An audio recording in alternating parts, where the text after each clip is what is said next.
Assalamualaikum warahmatullahi wabarakatuh. Alhamdulillah, tidak henti-hentinya kita ucapkan kalimat mulia ini kepada Zat yang maha mulia, maha kuat, maha perkasa, maha bijaksana, yang selalu mengurus makhluknya dari atas langit sana.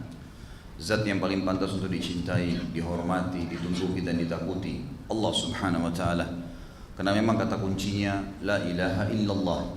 Semua nabi-nabi diutus untuk mengumandangkan kalimat ini. Semua kitab turun dari langit untuk mengumandangkan kalimat ini. Ada surga dan neraka karena kalimat ini, yang berarti tidak ada Tuhan yang berhak disembah kecuali Allah. Berbahagialah orang yang berpegang teguh pada kalimat tauhid ini. Zat yang maha mulia ini telah menggantungkan segala nikmat yang diberikan kepada kita dari makanan, minuman, pakaian, kekuatan atau apa saja untuk perputaran roda kehidupan kita di muka bumi ini dengan memuji namanya Alhamdulillah. Maka sering-seringlah saudaraku mengucapkan kalimat yang mulia ini. Lalu kita panjatkan salam hormat kita kepada manusia terbaik, manusia yang paling sempurna secara fisik, akhlak, jalur nasab, orang yang paling pantas jadikan sebagai idola, sebaik-baik ayah, sebaik-baik suami, sebaik-baik teman dan sahabat, sebaik-baik guru, yang selalu akan menjadi impian orang-orang yang ingin menjadi baik.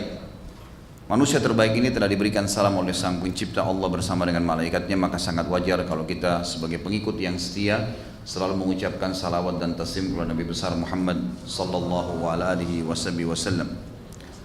Teman-teman sekalian, seperti biasa setiap sebulan sekali kita adakan tablik akbar tentang serial tokoh-tokoh terbaik manusia setelah para nabi, yaitu sahabat-sahabat Nabi Muhammad sallallahu alaihi wasallam. Dan dengan izin Allah dan karunia Allah, kita sudah berhasil membahas 14 sahabat sebelumnya. Dan pada sore ini semoga Allah berkahi kita masuk ke sahabat yang ke-15, seorang tokoh yang mulia bernama Anas bin Malik radhiyallahu anhu, yang di judulnya saya sudah minta teman-teman panitia menulis pembantu Nabi Muhammad sallallahu alaihi wasallam. Tentu sebelum kita masuk ke panjang lebar tentang Anas radhiyallahu anhu, tetap saya akan mengatakan selamat datang para penuntut ilmu dan selalu hadir di majelis ilmu saudaraku seiman. Berikan sebuah atau tanamkan sebuah simbol dalam hidup Anda semuanya. Tidak ada hari tanpa ilmu, dan ilmu di sini adalah ilmu syar'i. Karena ilmu satu-satunya jalan untuk menambah keimanan. Dan kalau iman sudah ada, maka orang bodoh menjadi pintar, orang takut jadi pemberani, orang pelit jadi dermawan. Segala sesuatunya berubah menjadi baik. Maka jadikan sebagai sebuah simbol hidup, tidak ada hari tanpa ilmu. Dan juga kalau iman sudah ada, semua amal soleh akan mudah kita amalkan. Dunia akan jadi kecil, musibah akan jadi mudah, semuanya tertanggulangi. Dan seluruh maksiat akan mudah juga untuk ditinggalkan. Juga teman-teman sekalian, mempelajari sahabat ini sangat penting, karena mereka manusia biasa seperti kita. Kalau nabi-nabi memang manusia biasa juga, tapi dipilih oleh Allah. Cuma para sahabat, orang-orang yang menemani para nabi, lebih kurangnya sangat dekat dengan kita. Maka mudah, lebih mudah lagi kita mencontohi mereka. Terlebih lagi jumlah sahabat yang sangat banyak menyempurnakan informasi tentang baginda Nabi Muhammad SAW. Jadi makin banyaknya orang yang berteman dengan beliau, maka makin banyak informasi yang bisa kita dapatkan, sehingga makin sempurna tuntunan hidup kita. Salah satu yang sangat mulia dari para sahabat ini adalah pembantu Nabi Muhammad SAW, Anas bin Malik. Sungguh orang ini telah mendapatkan karunia yang sangat besar, dan karunia ini tidak semuanya orang miliki, termasuk di kalangan sahabat. Karena menjadi pembantu Nabi Muhammad SAW artinya akan selalu bersama-sama dengan Nabi, mengurus pakaian Nabi, mengurus pesanan makanan Nabi, ngobrol, memasang pelana kurma untahnya dan kudahnya, menemani peperangan, menjadi orang yang sangat dekat dengan Nabi SAW. Banyak sahabat yang dekat, tapi pembantu ini berbeda. Namun seperti biasanya teman-teman sekalian, tradisi saya menggunakan untuk membahas sahabat, saya akan mulai dengan ad-durus wal ibar dulu. Pelajaran dan ilmu yang kita bisa ambil dari tokoh kita ini. Yang pertama saudaraku, di dalam Islam dibolehkan, bahkan dianjurkan seseorang memiliki pembantu. Tentu lebih ideal dan sesuai dengan sunnah adalah kalau laki-laki memiliki pembantu laki-laki dan perempuan memiliki pembantu perempuan. Nabi Muhammad SAW memiliki beberapa orang yang membantu beliau, tapi yang paling menonjol 3 orang, Anas bin Malik, Zaid bin Haritha, dan anaknya Zaid, Usama bin Zaid. Ini yang paling menonjol menemani Nabi SAW. Ini khusus untuk mengurus apapun yang berhubungan dengan pribadi Nabi. Sampai Nabi SAW kalau masuk rumah, mereka yang membukakan pintunya. Nabi SAW membuka sendalnya, mereka yang meletakkan. Nabi SAW ingin mengganti bajunya, maka mereka yang mengambilkan. Istri-istri Nabi tentu ada, tetapi mereka ini selalu mendampingi Nabi SAW, di mana saja, selalu membantu Nabi. Nabi SAW juga punya seseorang yang khusus mengurus unta dan kuda beliau, bernama Anjasyah. Kalau kita sekarang mungkin bahasanya supir. Orang ini tugasnya membersihkan, memandikan unta dan kuda Nabi SAW, memasang pelanahnya, mengganti sepatu kuda sepatu kuda. Kuda itu memiliki telapak kaki yang ada seperti sepatunya, itu sering diganti. Kemudian juga membersihkan kotoran, mengurusnya lah, ya. Khusus itu. Dan kalau istri-istri Nabi Ummahatil Mu'minin ridwanullahi alaihinna itu mau keluar, maka Anjasyah yang mengantarnya. Anjasyah yang mengantarnya. Sebuah hadis masyhur bahwasanya Nabi SAW pernah diizini oleh beberapa istri Nabi, kurang lebih 3-4 orang dari istri Nabi keluar ingin pergi hajat, sama-sama pergi. Kemudian naik ke atas unta, yang unta ini memang dibuatin di pundaknya 2 buah keranjang besar, ya, atau kotak besar yang memang untuk dinaikin oleh orang di kanan dan di kiri, bisa 2 orang. Naiklah 4 orang Ummahatil Mu'minin di satu unta ini. Kemudian Anjasyah membawa unta itu. Baru saja jalan, Anjasyah ini punya suara yang indah sekali. Jadi Anjasyah ini sering melanturkan syair-syair yang kalau dia mau lunakkan untanya, kalau dia mau panggil, dia lantunkan suaranya, maka unta itu datang. Waktu baru jalan, Anjasyah ingin membuat supaya unta ini jalan nyaman, ya, tidak terganggu, maka dia melantunkan syair-syairnya. Baru saja dilantunkan, untanya ini menggoyang-goyangkan kepalanya sampai unta ini geranda yang ada di belakang itu sempat goyang. Maka sabda Nabi SAW yang masyhur, mahlan, ya Anjasyah alal khawarir, ya, hati-hati hai Anjasyah dengan botol-botol kacaku, maksudnya para istri Nabi. Jadi intinya adalah ada Anjasyah, ada seseorang di sini, ada pembantu pribadi Nabi SAW, ada yang urus untuk untahnya dan kudahnya. Nabi SAW juga menggunakan bodyguard kalau kita sekarang. Orang yang mendampingi beliau, membela beliau, ada. Di antara yang masyhur adalah Abu Musa al-Asy'ari radhiyallahu anhu. Riwayat yang masyhur dalam riwayat Bukhari, kalau beliau pernah Nabi SAW merendam kakinya di air di sebuah kebun, lalu Abu Musa al-Asy'ari menjaga pintu kebun itu, tidak ada yang boleh masuk. Maka datanglah Abu Bakar lalu minta izin, mengatakan, wahai Abu Musa, izinkan saya pada Nabi SAW, saya ingin masuk. Kata Abu Musa, baik, tunggulah di sini, saya akan minta izin dulu. Kalau Rasulullah SAW izinkan kamu, silakan masuk. Padahal ini Abu Bakar, mertua Nabi. Semua sahabat tahu kedudukannya yang sangat mulia. Tapi tugas Abu Musa ada di sini. Tidak boleh sembarangan masuk kecuali sudah izin dengan Nabi SAW. Maka Abu Musa pun melapor kepada Nabi, ya Rasulullah, sesungguhnya Abu Bakar minta izin masuk. Kata Nabi SAW, izinkan dia masuk. Dan sampaikan berita gembira kalau dia termasuk penghuni surga. Masuklah. Abu Bakar duduk di sisi kanan Nabi SAW, yang waktu itu Nabi musim panas, lalu beliau merendam kakinya di air dingin. Ini juga termasuk sunnah, ya, termasuk sunnah. Di musim panas kita bisa merendamkan kaki kita di air dingin sehingga tubuh kita menjadi dingin, atau kalau di musim dingin dibalik, direndam dengan air panas gitu, ya. Nabi SAW melakukan itu, dan ini termasuk sunnah yang banyak orang tidak kerjakan. Yang jelas teman-teman sekalian, duduklah Abu Bakar di sebelah Nabi SAW sisi kanan, dan waktu itu Nabi SAW menggulung baju beliau sampai ke lutut supaya tidak kena air, dan Abu Bakar pun mengikutinya. Dalam kemudian datang Umar dan pamit juga mengatakan, ya Abu Musa, izinkan saya pada Nabi SAW, saya ingin masuk. Kata Abu Musa, baiklah, tunggu di sini. Kalau Nabi SAW izinkan kamu, saya akan izinkan. Masuk ke dalam mengatakan, ya Rasulullah, Umar minta izin. Kata Nabi SAW, izinkan dia masuk dan sampaikan kalau dia termasuk penghuni surga, dan beritakan kalau dia akan mati syahid. Masuklah Umar, duduk di sebelah kiri Nabi SAW, lakukan hal yang sama. Rendam kaki di ember yang sama, di tempat di wadah yang sama. Ya, kemudian menggulung bajunya sampai ke lutut. Lalu datang Utsman bin Affan dalam riwayat ini penutupan riwayatnya, mengatakan, hai Abu Musa, izinkanlah saya kepada Nabi SAW, saya ingin masuk bertemu. Kata Abu Musa sama. Sabarlah di sini, kalau seandainya Rasulullah SAW izinkan, saya akan izinkan kamu masuk. Lapor ya Rasulullah, Utsman minta izin. Kata Nabi SAW, izinkan dia masuk dan sampaikan kalau dia akan masuk surga dan pada saat dia meninggal akan ditutup dengan cobaan. Karena Utsman bin Affan dibunuh oleh para kaum pemberontak, Khawarij. Yang jelas teman-teman sekalian, waktu Utsman bin Affan masuk, Nabi SAW menurunkan bajunya, menutup lutut beliau. Maka Abu Bakar berkata sama Umar, ya Rasulullah, tadi waktu kami berdua masuk Anda tidak tutup, kenapa sekarang Anda tutup? Kata Nabi SAW, tidakkah saya malu dengan laki-laki yang malaikat pun malu padanya, maksudnya Utsman bin Affan.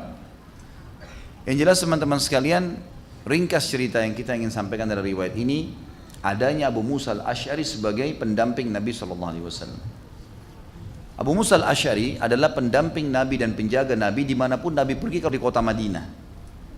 Nabi ke pasar, Abu Musa di sebelahnya. Nabi tadi duduk di kebun ditemani oleh Abu Musa. Abu Musa ini jadi pengawal khusus. Tapi dalam kota, di luar kota, di kancah peperangan, Nabi SAW punya bodyguard lain lagi.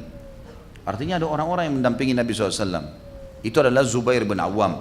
Dan pernah kita jelaskan fadilahnya. Waktu Nabi SAW menembus benteng Khaybar, kemudian di sana ternyata ada satu orang Yahudi keluar, tingginya mendekati pohon kurma. Sangat tinggi, sampai Nabi SAW mengatakan, kira-kira menurut kalian berapa tingginya orang ini? Kalau dia berdiri dekat pohon kurma hampir sama tinggi gitu. Maka ada yang mengatakan kira-kira 6 lutut, ukurannya 6 lutut ini 6 kali setengah meter. Ya. Itu sudah luar biasa gitu kan. Ini kurang lebih hampir 3 meter tingginya orang ini. Maka kata Nabi SAW, dia nantang duel orang itu. Siapa yang akan melawan orang ini? Maka Zubair mengatakan, saya Rasulullah. Zubair pun keluar. Zubair waktu berdiri dekatnya orang itu hanya mendekati perutnya, mendekati dadahnya. Saking besarnya orang itu. Duel akhirnya, dan dengan luar biasa hikmah Allah dengan keterampilan perang, Zubair berhasil mengalahkannya. Bahkan menebas leher Yahudi yang besar tadi. Begitu jatuh, akhirnya Yahudi ini jadi drop semuanya, karena ini orang terkuatnya di mereka. Maka kalah pada saat itu. Dan Nabi SAW mengatakan, sesungguhnya semua Nabi punya bodyguard, punya pengawal khusus, dan pengawal khususku di kancah peperangan Zubair bin Awam. Jadi ada pendamping, gitu kan? Nabi SAW juga menggunakan hajib. Hajib ini sesekali dipakai jasanya gitu ya. Sesekali dipakai jasanya, tapi sama memenuhi kebutuhan Nabi SAW. Seperti Al-Mughirah bin Syu'bah. Al-Mughirah bin Syu'bah ini punya kisah unik sedikit. Orangnya ini sangat kasar. Orangnya sangat kasar. Dia Syu'bah ini ayahnya kepala suku Thaqif di Taif. Orang-orang Badui di gunung, kalau bicara suaranya kasar. Ringkas cerita, ayahnya Syu'bah waktu meninggal dunia, maka saudaranya Syu'bah ini bernama Urwah. Urwah ini nanti masuk Islam. Waktu Urwah jadi raja, rupanya Al-Mughirah, keponakannya dia, yang waktu itu pergi bersama dengan beberapa orang, kurang lebih 13 orang dari suku Malik. Suku Malik ini ada di sebelah Taif ya. Mereka pergi ke Mesir bertemu dengan Muqaykis, raja Mesir pada saat itu. Ketemulah. Kemudian karena Mughirah bin Syu'bah ini kasar sekali, kalau ngomong kasar, dan Muqaykis ini merasa terganggu dengan cara ngomongnya. Waktu pulang, 13 orang dari suku Malik dan 1 orang Mughirah dari suku Thaqif ini, semua dikasih hadiah oleh Muqaykis kecuali Al-Mughirah. Al-Mughirah nggak dikasih sama Muqaykis hadiah nih. Dia heran, kenapa nggak dikasih? Dia tanya teman-temannya 13 orang, kenapa kalian semua dikasih, yang nggak dikasih nih? Kata mereka, mungkin kamu terlalu kasar gitu. Maka dia rupanya tidak terima itu. Al-Mughirah tidak terima. Waktu lagi istirahat di tengah jalan, Al-Mughirah membunuh 13 orang itu. Semuanya dibunuh, diambil hadiahnya. Al-Mughirah ambil. Begitu perilakunya lah, orang Badui gitu kan. Waktu dia mau pulang, dia tahu suku Malik ini di sebelah sukunya, sebelah Taif. Ini ribut nanti nih. Maka dia ambil inisiatif ke Madinah, ikrarkan masuk Islam. Kata Nabi SAW, wahai Mughirah, kalau Islammu kami terima, tapi perampokanmu nggak bisa, kembaliin tuh. Baiklah, akhirnya dikembalikan masalah itu. Teman-teman sekarang untuk terjadi sulh Hudaybiyah, kesepakatan Hudaybiyah pada tahun 6 Hijriah, tepatnya bulan Zulqa'dah, Nabi SAW keluar dengan 1399 sahabat dari Madinah mau umrah. Waktu itu masih memanas situasi karena baru selesai perang Ahzab dan Quraisy masih sangat benci dengan kaum muslimin, banyak suku-suku Arab yang masih benci. Terlebih lagi Nabi SAW berusaha menyerang beberapa beberapa suku-suku yang ikut di perang Ahzab. Nabi SAW iklanin mau umrah, 1399 keluar bersama Nabi SAW, 1400 sama beliau. Ringkas cerita, pada saat Quraisy dengar, Quraisy tahan. Tidak boleh Nabi SAW masuk ke wilayah haram. Kalau masuk wilayah haram ini berarti nanti tidak boleh diganggu karena sudah pakai baju ihram. Tentu ada panjang lebar teman-teman, kalau ikut sirah ada panjang lebar, saya sebutkan riwayatnya. Saya ringkas-ringkaskan saja. Sampai Nabi SAW menyuruh seorang sahabat itu, tahu Quraisy keluar dengan pasukan yang besar, 3.000 orang lebih dipimpin oleh Khalid bin Walid yang belum masuk Islam pada saat itu. Nabi SAW bilang pada sahabat, siapa yang bisa menunjukkan saya jalan yang tidak umum supaya kita bisa lewatin pasukan Quraisy ini tiba di wilayah haram. Kata seorang sahabat, saya Rasulullah. Kebetulan orang Mekah muhajir, lalu ditunjuklah Nabi SAW pergi melewatin padang pasir jauh sampai betul-betul memang melewati pasukan Quraisy. Pas tiba di bendera perbatasan haram, kudanya Nabi SAW, untanya Nabi duduk tiba-tiba. Nabi coba dorong, nggak mau. Sahabat dorong, nggak mau. Ini di depannya sudah ada bendera pembatas haram. Kalau masuk di situ orang Quraisy nggak bakal bisa ganggu. Ternyata duduk untanya. Seorang sahabat mengatakan, ya Rasulullah, kayaknya unta ini kena gangguan syaitan. Kok nggak mau masuk gitu? Kata Nabi SAW, tidak.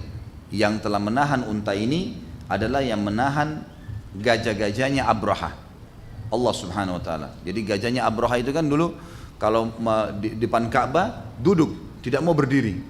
Kalau diarahkan ke Yaman, ke negerinya Abraha, mau berdiri. Kalau ke Ka'bah nggak mau, tertahan gitu kan, supaya mereka tidak hancurin Ka'bah. Ringkas cerita teman-teman sekalian, orang-orang Quraisy pun dengar mereka kembali dengan pasukan 3.000, melihat Nabi SAW berkemah dengan para sahabat di situ. Mereka utuslah satu orang bernama Urwah, ya, Ats-Tsaqafi. Urwah ini pamannya Al-Mughirah. Waktu itu sahabat semua pakai baju ihram, Mughirah juga ikut, gitu kan. Maka Nabi SAW waktu lihat Urwah datang dari pasukan Quraisy mau negosiasi, dan Urwah ini ahli perang, ahli negosiasi, dan dia memang ingin memancing emosinya Nabi SAW dan sahabat.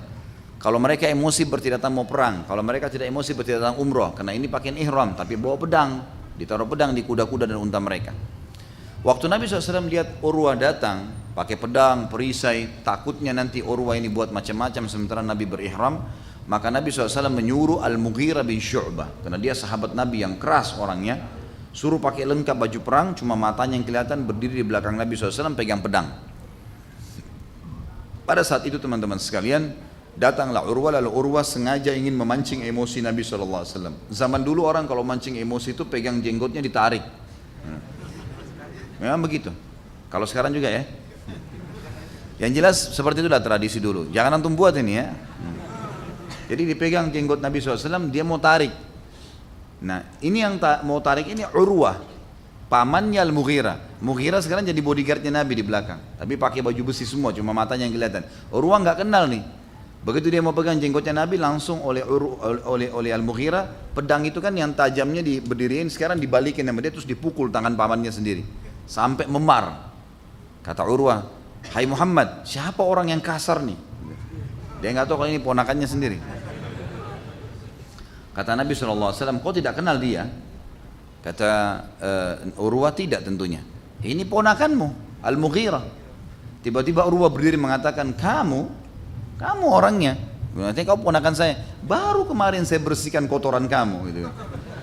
Dia ponakan, dimandikan waktu kecil segala. Dan baru saja saya selamatkan kau dari masalah besarmu. Masalah besarnya apa? Ternyata tadi waktu dia bunuh 13 orang dari suku Malik dan dia bawa lari hadiahnya mereka, itu kan masuk Islam. Lalu Nabi suruh dikembaliin sama dia hadiah itu ke suku Malik. Tapi suku Malik ini sudah terlanjur ngamuk mau menyerang Taif. Suku Taif juga, suku Tsaqif juga siap berperang, hampir berperang nih. Yang jadi kepala suku Urwah.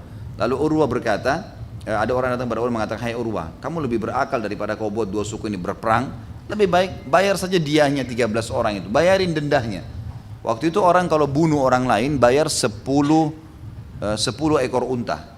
Kalau ada orang dibunuh, bayar denda 10 ekor unta, maka tidak dibunuh dia. Bayarlah sama Urwah untuk ponakannya Al-Mughirah. Maka Urwah bilang, baru saja saya selesaikan masalah besarmu kemarin, saya yang tebus tuh.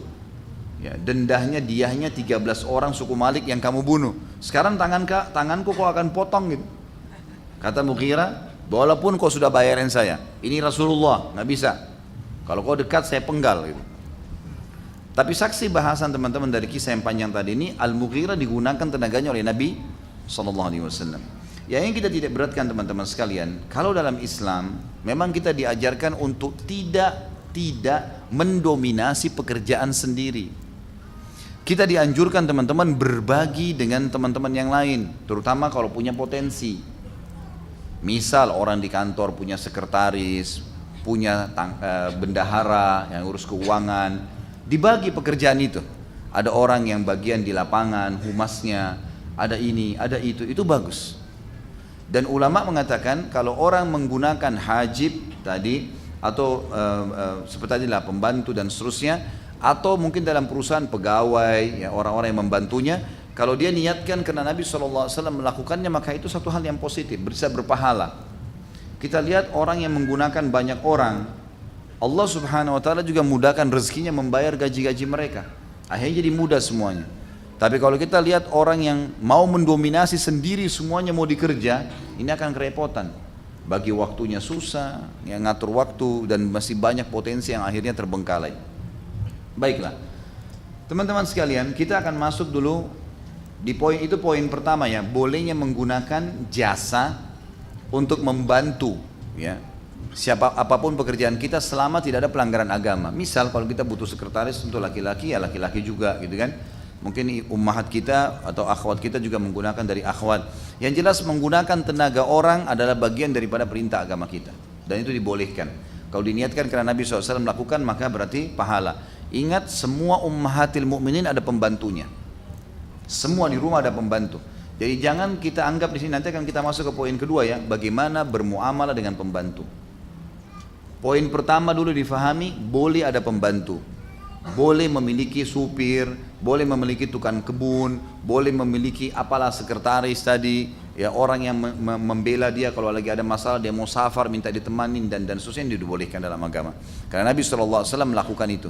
Dan malah terbalik, tidak sesuai dengan syariat kalau seseorang mau mendominasi sendiri. Ada orang subhanallah semua dikerja sendiri sama dia. Bukan tidak boleh, walaupun kita punya, tapi akan banyak waktu yang tersita. Kenapa kita nggak berbagi duit kasih gajinya tukang kebun misalnya? Kecuali sesekali, ya, sesekali mungkin kita ingin melakukan hobi mungkin, gitu kan? Bagilah sesuatu, dan kalau kita berbagi dengan secara yang seperti ini teman-teman, pastikan rezeki kita akan terbuka.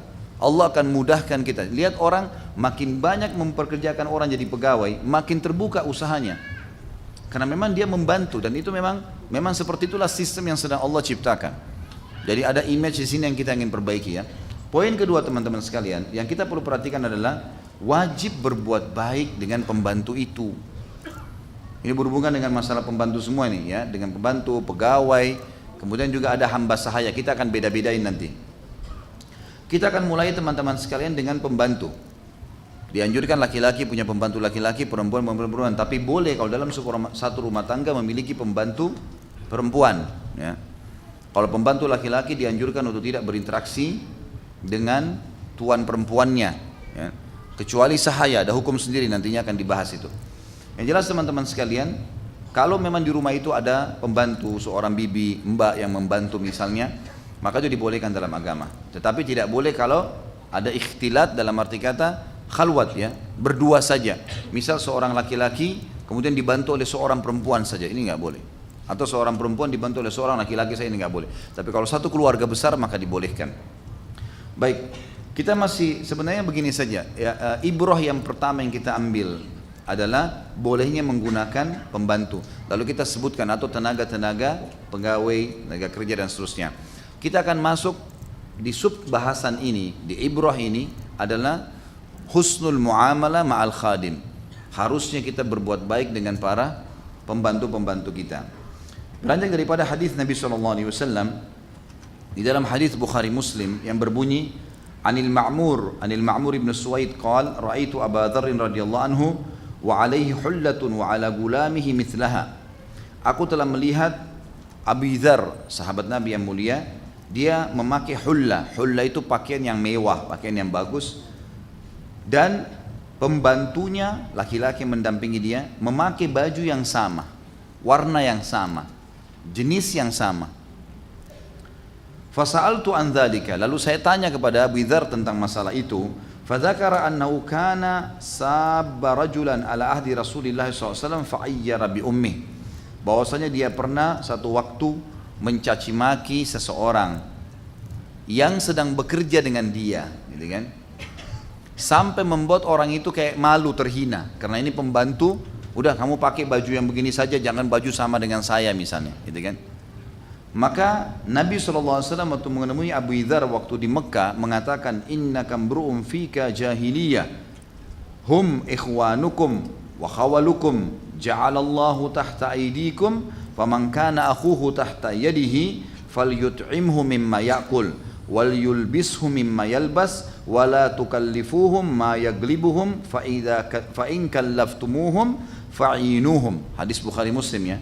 Artinya Nabi SAW mengatakan, wahai Abi Dzar, sesungguhnya pada dirimu ada sifat jahiliyah. Ada sifat jahiliyah. Apa sifat jahiliyahnya? Karena dia menganggap remeh pembantu yang sedang membantunya. Jalan harus di belakang, gitu kan?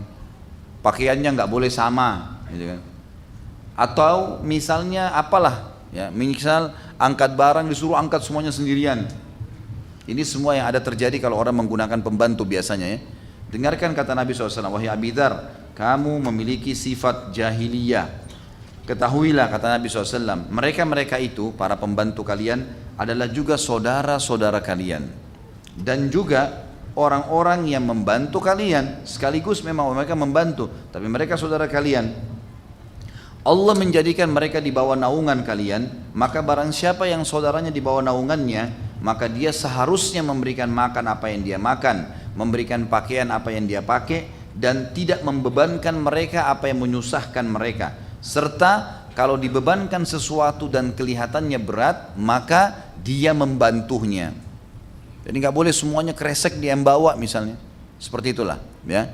Kita membantunya. Ini sabda Nabi SAW. Kemudian juga dikatakan dalam riwayat yang lain, riwayat Bukhari, wa an Abi Hurairah radhiyallahu anhu, an Nabi SAW qala, idza ata ahadukum khadimuhu bi ta'ami fa in lam yujallisuhu ma'ah falyunawilhu luqmatan aw luqmataini aw aklah aw aklataini aw aklatun aw tumaf uklatun aw uklataini fa innahu waliyyu ilajah. Dikatakan dalam hadis ini, Abu Hurairah mengatakan Rasulullah SAW bersabda, Nabi SAW bersabda, kalau seseorang di antara kalian sedang dibawakan makanan oleh pembantunya, maka kalau dia tidak suruh duduk bersama makan dengannya, maka dia semestinya menghadiahkan padanya satu genggam atau dua genggam, atau satu suapan atau dua suapan. Karena sesungguhnya dia telah membuatnya, atau dia telah merapikannya, atau dia telah menghidangkannya, atau dia telah mencium aromanya. Hadis ini memberikan pelajaran kepada kita tentang pentingnya bermuamalah dengan pembantu. Kasih mereka makanan. Berapa banyak teman-teman orang di antara kita, subhanallah, contoh misal di rumahnya, dia suruh pembantunya beli makanan di dekat rumahnya. Mungkin ada penjual nasi goreng lewat malam misalnya, beliin saya, beli suami istri. Pembantunya yang di situ nunggu, bayarin, nggak dibeliin. Kenapa nggak dibeliin? Contoh kecil, sederhana ya. Atau mampir di sebuah supermarket atau minimarket beli minuman, ada pembantunya di mobil, nggak dikasih sama dia. Dia cuma suami istri minum atau sama anaknya, di belakang mbaknya nunggu nggak dikasih. Ini nggak boleh, sama sekali nggak boleh. Bahkan perintah Nabi kalau dia yang membawa, kalau dia bukan suruh duduk makan sama-sama, maka dia harus memberikannya satu genggam atau dua atau satu suapan atau dua suapan. Sunnahnya begitu, kita harus kasih. Jadi kalau antum suruh beli nasi padang misalnya seseorang sapam di kantor misalnya, atau OB yang sedang kerja di kantor, ini tolong beliin, beli dua akhi, ya, beli tiga, bungkusin buat mereka, kasih yang sama. Itu sunnah Nabi SAW, harusnya begitu. Ada orang subhanallah, saya temukan banyak kasus begitu, ya. Begitu ada pembantu di rumah, ada makanan datang baru dibeli, sudah ditata di kulkas rapi, buah-buahannya, jusnya, segala macam hal. Pembantunya diwanti-wanti, nggak boleh sentuh ya, nggak boleh makan. Ini luar biasa super pelit. Gitu. Gimana caranya dia nggak berbagi nih? Sampai kadang-kadang lebih baik rusak daripada berikan pembantunya. Ini wa na'udzubillah, dipastikan orang seperti ini mustahil pembantunya betah. Mustahil. Tapi kalau dianggap sebagai keluarga sendiri, saya tahu ada beberapa jemaah saya yang sampai mengatakan, untuk saya jelaskan hadis-hadis yang serupa seperti ini. Ada yang sampai sudah 13 tahun tinggal pembantunya, ada yang sampai pembantunya tua sekali, gitu kan? Tinggal sama dia nggak mau pulang. Ada kakak saya di Surabaya, itu pembantunya sampai tua, mungkin sudah sampai, kalau tidak salah umurnya sudah hampir 70 tahun ya. Tetap sama kakak saya, anaknya jemput nggak mau. Udah saya sama, ditunjuk sama kakak saya gitu. Ini tinggal sini, nanti kalau kalian butuh datang aja ke sini. Dia sudah merasa sangat nyaman. Karena apa yang kakak saya makan dikasih juga dia, apa yang diminum dikasih juga dia, sama pakaian diberikan hadiah, dianggap seperti rumahnya sendiri. Termasuk teman-teman sekalian perhatikan, jangan pernah anggap remeh mereka dengan memberikan kamar-kamar yang kotor seperti gudang, seakan-akan tidak ada nilainya. Dia manusia. Kalau ekonominya seperti kita, dia tidak akan jadi pembantu, gitu kan? Kenapa? Kenapa memang kalau di kamar mereka dipasangin AC? Kalau memang Allah ada kelebihan rezeki, kenapa nggak dikasih AC? Bukankah kalau dia nyaman juga dia jadi fit, jadi bagus tenaganya, kerjanya juga jadi bersih, kan gitu? Mestinya, idealnya begitu. Mestinya nggak boleh beda-bedain. Karena dalam Islam ini teman-teman, betul memang Allah menjadikan mereka sebagai orang yang membantu kita, tapi kita punya adab-adab syar'i, adab-adab syar'i, gitu kan? Sampai Talha bin Ubaidillah radhiyallahu anhu, sahabat Nabi yang mulia, itu punya budak jumlahnya puluhan orang. Tapi kalau Talha jalan sama, sulit dibedain mana Talha dengan yang orang-orang budak-budaknya nih. Susah dibedain karena rame-rame semua dibeliin baju seragam sama dia. Tentu tidak harus satu warna, tapi mungkin baju yang sama. Jadi jangan juga maksudnya ada orang yang kelihatan sekali gitu loh. Kalau ini tuan, ini pembantu, kelihatan sekali. Karena dari pakaian, dari sendal jepitnya, dari penampilannya semua kelihatan beda sekali. Kenapa ini harus begitu? Ya. Harusnya jangan ya. Jadi teman-teman yang suka ngeluh karena pembantunya selim pergi keluarnya, pelajari dari sini, gitu kan. Karena mereka sangat pelit, makanan sulit, pakaian juga sulit, gitu kan. Sampai kadang-kadang pakai pakaian di rumah itu sudah pakaian yang sangat kumuh gitu. Saya berapa kali ingatkan istri saya, hati-hati. Apapun yang kamu pakai, ada sesuatu kasih, berbagi, gitu kan. Dahulukan mereka. Maka berikan makan, bagi. Begitu ada datang buah, bagi. Berikan dulu mereka, baru taruh buat saya, baru taruh buat kita. Jadi beli anggur, beli apel, bagi dulu. Kasih dulu mereka, sudah dibagi buat mereka, baru bawa ke kita.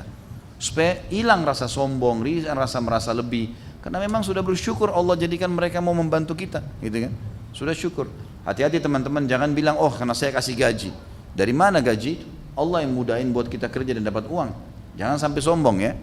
Ini penting untuk dipelajari. Hadis ini memberikan pelajaran kepada kita yang sangat luar biasa ya. Baik, itu masalah pembantu. Artinya dalam Islam boleh pakai pembantu, gitu kan. Allah berikan antum rezeki, pakai tenaga, nggak masalah, gitu kan. Yang rawat ini, yang rawat itu tuh pakai tenaga-tenaga mereka dan insya Allah Allah akan berikan rezekinya. Ini kalau pembantu. Sekarang kita pindah kalau pekerja, pegawai, perusahaan kah, kita buka usaha, pakai tenaga teman-teman sekalian. Tentu cari saudara-saudara muslim yang baik. Kemudian kita kerjasama dengan mereka, itu pun kita berbaur dengan mereka. Jangan sampai kesannya karena atasan nggak pernah senyum, nggak pernah salam, gitu kan. Saya kalau masuk ke restoran saya, maka saya bercanda sama teman-teman pegawai. Ngumpul, duduk, ngobrol-ngobrol, bercanda. Saya tanyain sudah berapa juz kamu hafal, datang. Kenapa tadi telat, kenapa begini, kok bajunya seperti ini, sambil bercanda. Kadang-kadang mereka tertawa, gitu kan. Tidak ada sesuatu, tidak ada jarak. Kenapa harus merasa bahwasanya kita lebih dari orang lain? Gitu kan.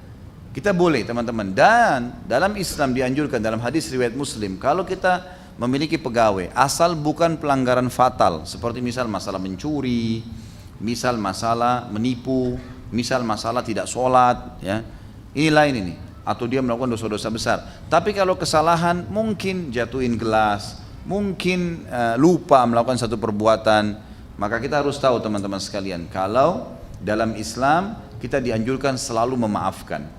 Seorang sahabat punya kebun kurma, luas kebun kurmanya, pegawainya banyak, sampai ratusan orang. Nah kadang-kadang kalau dia kasih instruksi, kalau sekarang mungkin masih ada, mungkin dipasang speaker, kalau di kebun-kebun tuh pasang speaker yang jarak jauh, bisa instruksi maka terdengar gitu kan. Kalau sekarang, dulu kan tidak bisa, maka ini sahabat ini kecapean, karena datang ke sini, dia sudah instruksikan, dia ke ujung pegawai yang kesekian, dia kembali, ternyata ini belum selesai kerjaannya. Maka dia bingung, gimana nih? Harus saya pecat, karena terlambat bekerja, atau saya maafin saja. Datang kepada Nabi SAW, ya Rasulullah, pegawai saya begini ya Rasulullah, apa yang saya harus lakukan? Apakah atau sampai batas mana saya harus memaafkan pegawai saya? Kesalahannya bukan fatal ya, sekali lagi bukan mencuri, bukan menipu, bukan apa ini. Ini kesalahan cuma telat sedikit melakukan perbuatan atau memang belum selesai, diberikan kesempatan. Kata Nabi SAW, maafkan pegawaimu walaupun sampai 70 kali. 70 kali maafkan. Lalu teman-teman pegawai jangan bilang, Ustadz Khalid bilang ini kesempatan, kita bisa dimaafin 70 kali. Atasan antum harus tahu hadis itu Pak, gitu kan. Ini salah, jangan juga begitu ya. Karena harus kita juga menghormati dia yang sudah memberikan kita pekerjaan. Ini kenapa kita fokus kepada atasan ke bawahannya? Karena umumnya memang atasannya biasa yang sombong gitu kan. Tapi jangan juga teman-teman kita bekerja lalu kita balik unsur ini. Karena para sahabat menghormati Nabi SAW. Anas bin Malik walaupun pembantu dan dianggap saudara oleh Nabi SAW, tapi mereka menghormati Nabi SAW. Nabi SAW pernah menyuruh Anas bin Malik. Anas bin Malik ini jadi pembantu Nabi dari umur 9 tahun sampai umur 19 tahun, 10 tahun. Dan mulianya adalah waktu datang ke Madinah, ibunya dia bernama Ummu Hani. Ibu Anas namanya ibunya namanya Ummu Sulaim. Ummu Sulaim radhiyallahu anha. Ummu Sulaim ini suaminya tentu meninggal dalam keadaan kafir ya. Ayahnya Anas ini, Malik ini meninggal dalam keadaan kafir, jadi kita tidak bahas. Tapi Ummu Sulaim ini sahabat yang mulia. Jadi pada saat suaminya pun tidak mau masuk Islam, kemudian sempat terbunuh, dia keluar dari Madinah, kemudian diserang oleh beberapa perampok, akhirnya mati terbunuh dalam keadaan kafir, belum masuk Islam. Ummu Sulaim hidup sendiri, membesarkan anaknya. Waktu Nabi SAW masuk ke Madinah, maka Ummu Sulaim sangat bahagia, karena Nabi SAW datang ke Madinah dari Mekah. Sudah beriman mereka sebelumnya di tangan Mus'ab bin Umair radhiyallahu anhum ajma'in. Maka Ummu Sulaim membawa Anas dan mengatakan, ya Rasulullah, ini anak saya sangat sayang dengan dia. Maka saya menghibahkan dia untuk membantu anda. Udah, Anas ini tinggal di sini, urus semua kebutuhan anda. Dari 9 tahun dipekerjakan kepada Nabi SAW. Maka Nabi SAW menerimalah. Dan Anas pun merasa tentram dengan Nabi SAW. Apa kata Anas menceritakan? Dalam hadis Bukhari, saya menjadi pembantu 10 tahun di rumah Nabi Muhammad SAW. Belum pernah satu kali pun saya temukan Nabi SAW berkata kasar atau membentak-bentak baik istri-istrinya ataupun pembantu-pembantunya. Satu kali pun tidak pernah. Padahal pembantu itu selalu bersama kan. Tapi nggak pernah sama sekali. Jadi kita lihat bagaimana pengakuan Anas bin Malik. Dan dia mengatakan, satu hari pernah saya keluar, disuruh oleh Nabi SAW untuk hajat. Kemudian di pinggir, waktu saya keluar dari rumah Nabi SAW, saya lewati halaman masjid, ada anak-anak yang sebaya dengan saya lagi main-main. Biasa anak kecil main-main, saya pun lupa hajatnya Nabi. Saya ikut main-main dengan teman-teman sebaya saya itu. Tiba-tiba di belakang saya dengarkan suara yang saya itu tahu itu adalah suara Nabi SAW. Mengatakan, wahai Unais. Jadi orang Arab teman-teman sekalian kalau dia mau panggil panggilan sayang, kayak Anas diperkecil, Unais, itu panggilan sayang. Seperti bahasa kita itu, hai Anas yang sayang gitu ya. Seperti Nabi SAW memanggil juga Aisyah radhiyallahu anha karena putih kulitnya dan pipinya kemerah-merahan, maka wanita yang memilih atau warna merah untuk wanita bahasa Arabnya hamra, ya, hamra. Tapi Nabi SAW bilang Humaira, diperkecil lagi. Itu nama panggilan sayang namanya. Waktu Anas bin Malik pembantu Nabi ini disuruh beli sesuatu dan dia tidak melakukannya karena bermain-main sama temannya, apa kata Nabi SAW? Wahai Unais, panggilan sayang. Padahal pembantunya lagi nggak pekerjaan nih. Wahai Unais, tidakkah kau selesaikan hajatku dulu, baru kamu bermain? Cuma begitu saja. Maka Anas mengatakan, ya Rasulullah, baiklah. Lalu kemudian dia pergi menyelesaikan urusan Nabi SAW. Jadi Nabi SAW sangat santun dan sangat baik teman-teman sekalian. Tentu dalam pekerjaan juga kita dianjurkan mencari pegawai-pegawai teman-teman ini yang mukmin, yang beriman, yang bisa dipercaya. Umar bin Khattab menekankan sekali harusnya semua orang yang menjadi pegawai dan yang mendampingi kita adalah orang-orang mukmin. Makanya beliau pada saat menjadi khalifah yang paling pertama, semua gubernur di wilayah Islam harus sahabat yang mukmin, yang paling hebat ilmunya dan imannya. Ditaruh. Nanti sahabat-sahabat yang jadi gubernur itu dijadikan di tangan-tangan kanannya lagi orang-orang yang membantu masalah administrasi, ya, masalah strategi perang. Nanti ada yang dampingin lagi. Tapi mereka-mereka ini diangkat dulu menjadi pemimpin. Seperti itulah. Dan dia menganggap bahwasanya orang yang mengenal Tuhannya, kata Umar, yang orang yang mengenal Tuhannya pasti akan memberikan hak makhluk, gitu kan. Seperti itulah gambarannya. Baik, itu kalau berhubungan dengan pegawai. Sekarang kita masuk ke masalah hamba sahaya. Kalau terjadi peperangan antara muslimin dengan orang kafir, pernah saya jelaskan di beberapa bahasan kita yang lalu, maka kita mendapatkan hamba sahaya.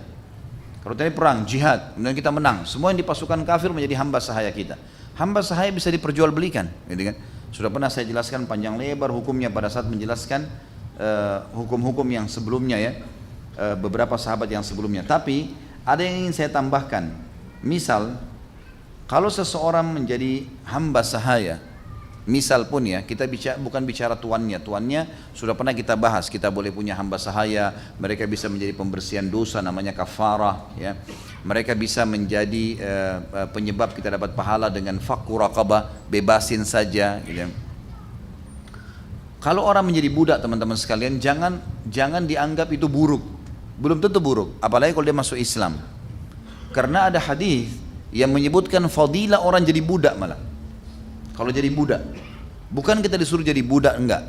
Tapi kalau ada orang yang kita tangkap di medan perang tertawan lalu dia masuk Islam jadi budak kita, maka kalau dia muslim, dia bisa mendapatkan pahala yang sangat besar. Coba kita renungi misalnya hadisnya. Riwayat Imam Bukhari Muslim. Kata Nabi SAW, Innal abda idha nasaha li sayyidihi wa ahsana ibadatallah falahu ajruhu marratain. Kalau seandainya seorang hamba sahaya itu benar-benar dia tulus melayani tuannya, majikannya, karena dia milik majikannya, bisa diperjualbelikan, gitu kan.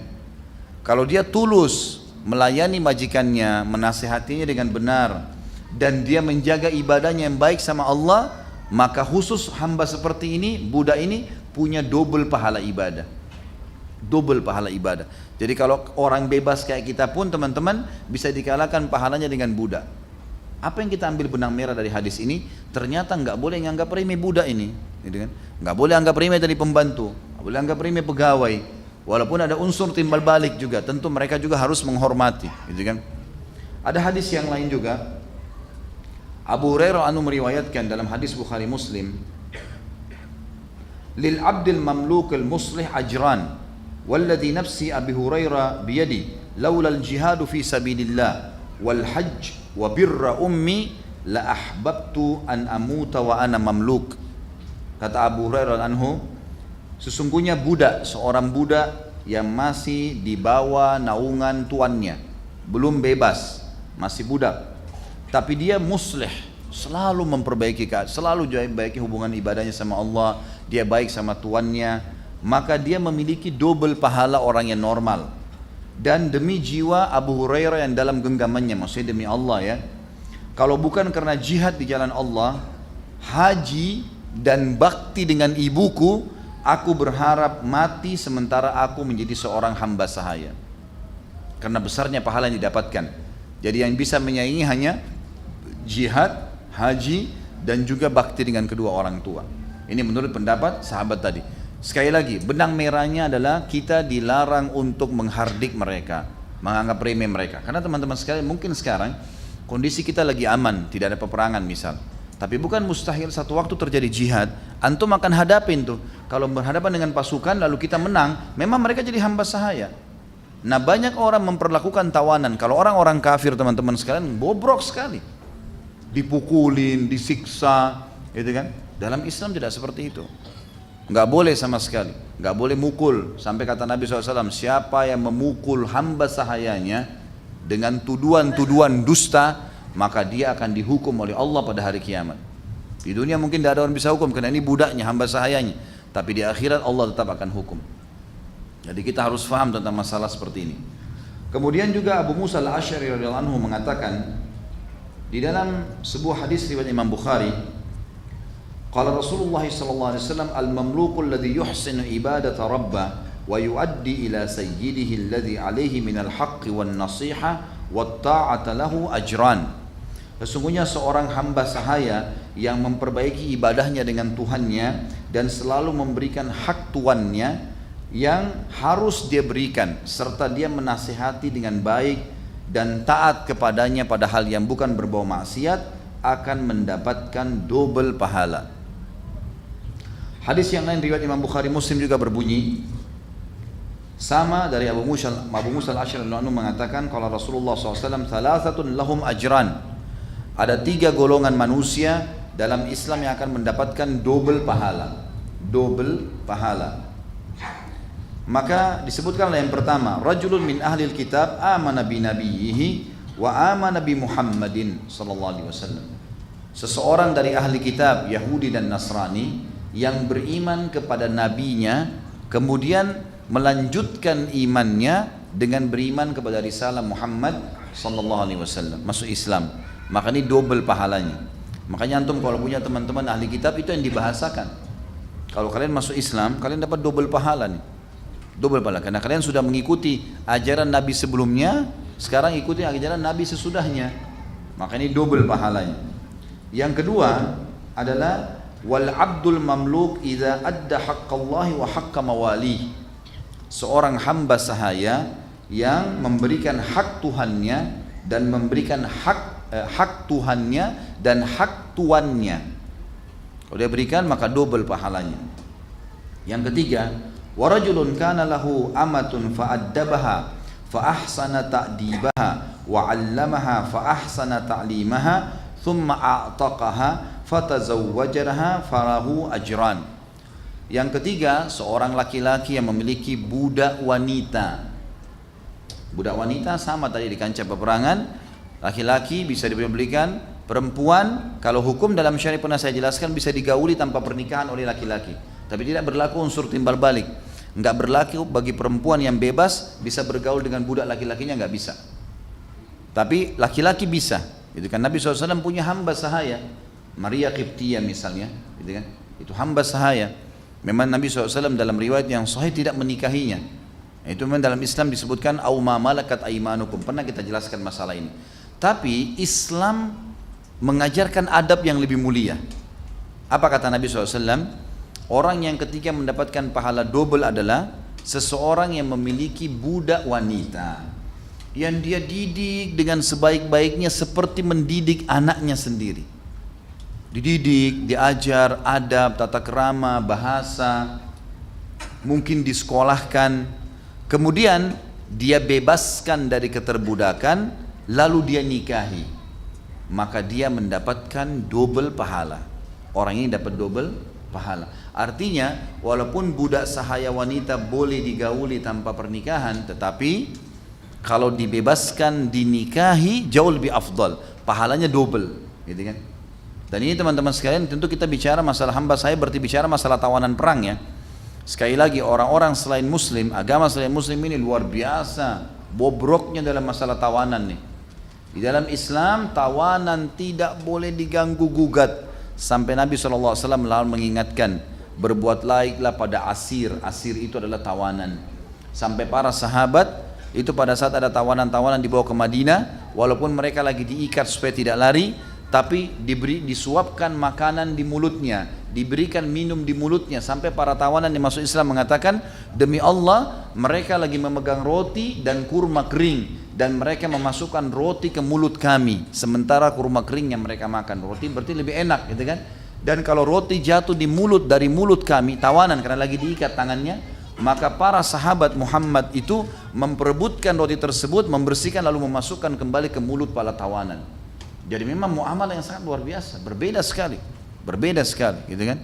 Mungkin teman-teman saya tidak tahu pernah lihat atau tidak, bagaimana cuplikan pada saat tentara Amerika masuk ke Irak, bagaimana mereka memperlakukan tentara-tentara Muslim tuh, sampai dihomoi, gitu kan?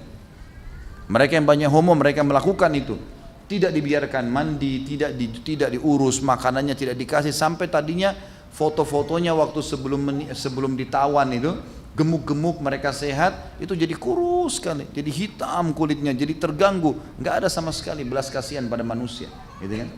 Bashar sekarang mengambil orang-orang yang ditawan, dibiarin sampai mengurus, ditelanjangin pakaiannya, di penjara, dipukulin, disiksa sampai mati, dan mereka puas dengan mati seperti itu. Subhanallah. Ajaran Islam sama sekali. Disuruh bebasin, disuruh baikin, dikasih baju, kasih makanan, bagian dari syariat, gitu kan? Bagian daripada syariat. Ini penting sekali. Jadi adab-adab ini harus dijaga teman-teman sekalian. Kemudian hadis yang lain, hadis ini diriwayatkan oleh Imam Muslim.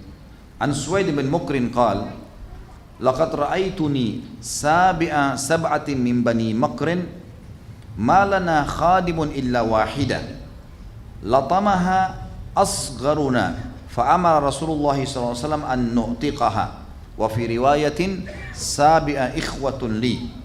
Seorang sahabat bernama Suwaid ibn Mukrin, beliau mengatakan, aku bersaudara 7 orang, dan ketujuhnya ini kami berasal dari suku Makrin, ya. Dan di rumah kami itu ada 1 orang pembantu saja, hanya ada 1 orang pembantu, hanya ada 1 orang pembantu perempuan, dan kebetulan ini adalah budak wanita, ya. Kata Suwaid bin Mukrin, saya bersaudara 7 orang dan semua dari suku Mukrin, maksudnya dari ibu dan ayah, ya. Dan di rumah kami hanya ada 1 pembantu, kebetulan dia selain membantu juga budak wanita. Maka adik kami yang paling kecil menampar budak wanita itu.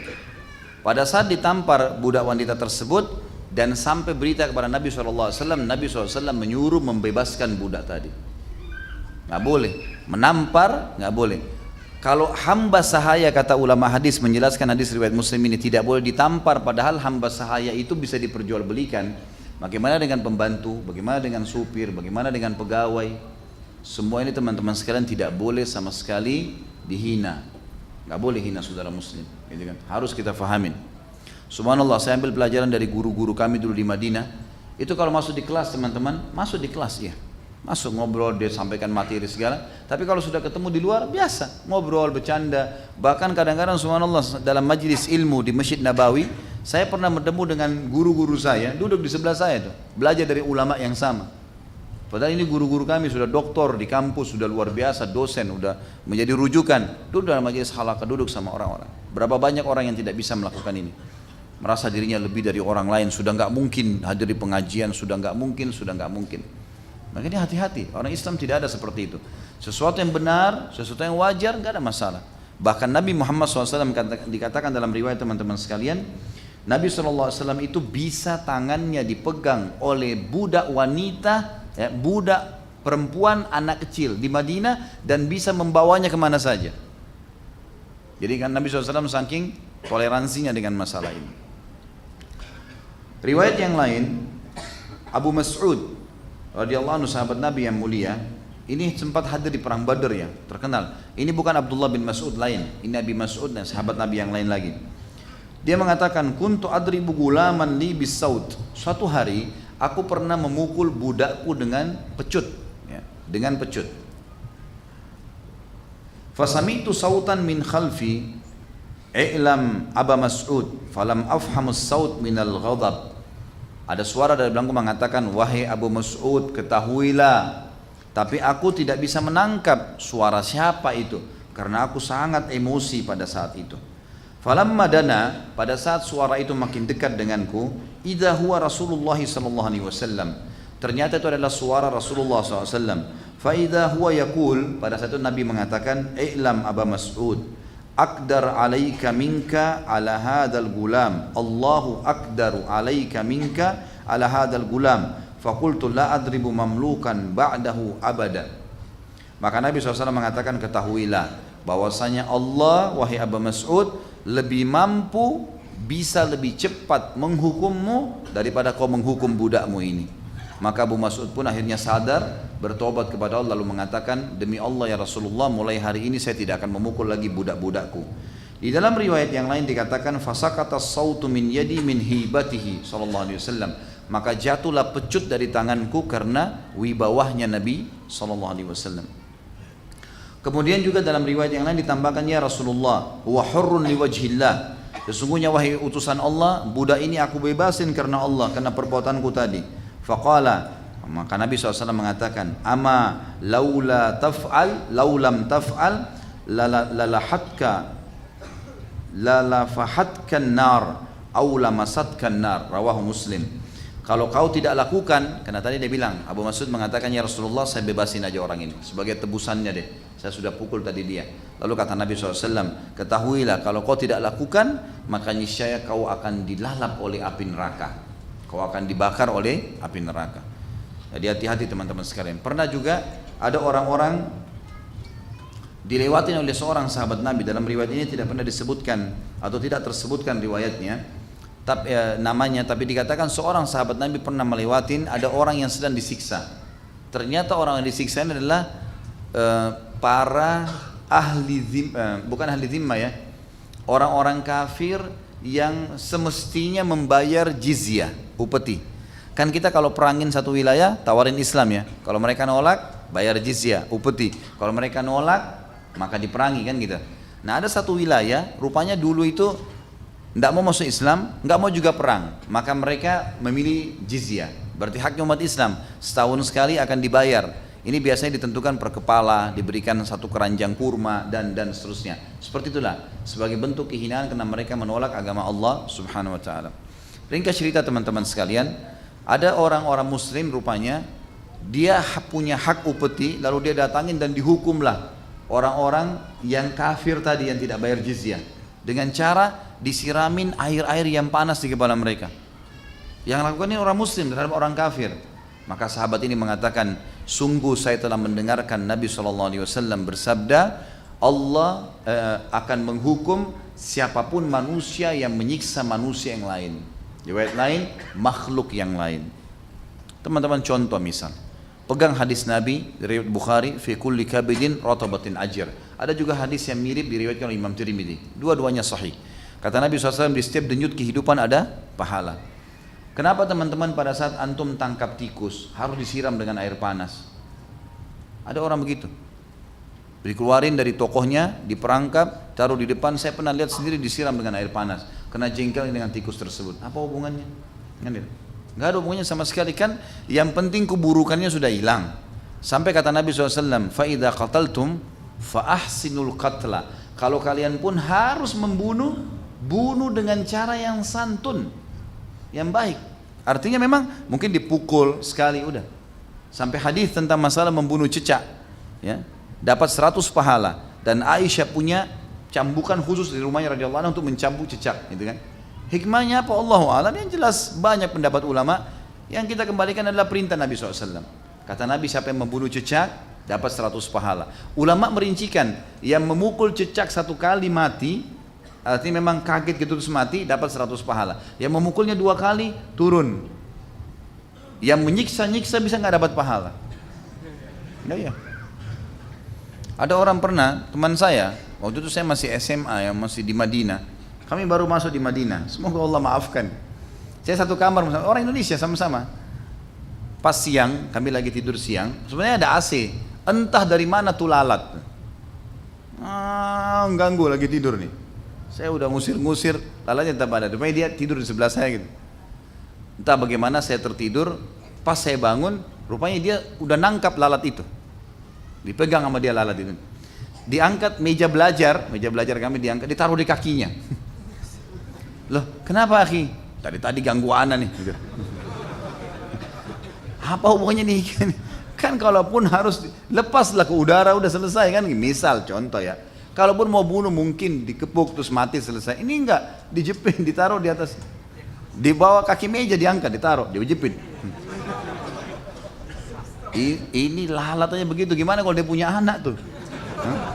Mana kalau dia punya istri kan gitu ya. Itu bahaya loh, terbawa ya. Orang yang terbiasa melayankan tangan, biasa mukul, biasa caci maki, ini terbawa kemana-mana loh.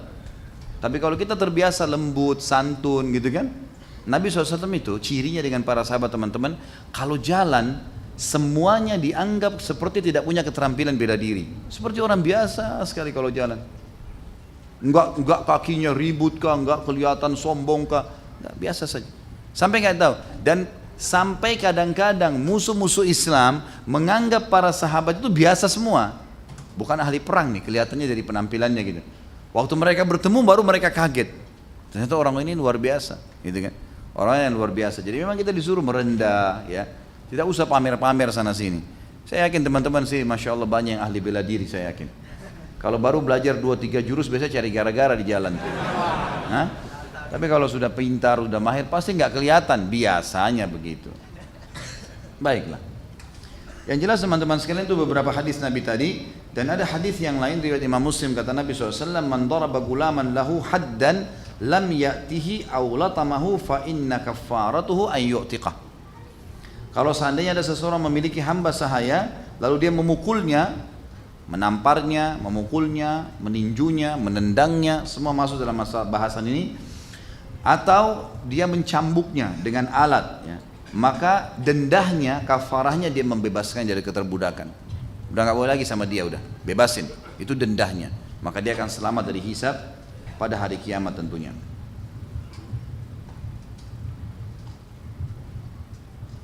Tentu saya bahasakan ini teman-teman sekalian, untuk tuan, atasan, ya, atau orang yang sedang punya wewenang orang lain di bawah dia, maka dia harus menjalankan semua apa yang disebutkan oleh Nabi SAW tadi, dan dia berharap pahala di situ. Begitu pula dengan orang yang sedang diperlakukan baik dari pembantu, pegawai dan budak hamba sahaya, mereka juga harus benar-benar memposisikan diri untuk menghormati tuan yang telah berbuat baik. Karena kata Nabi SAW,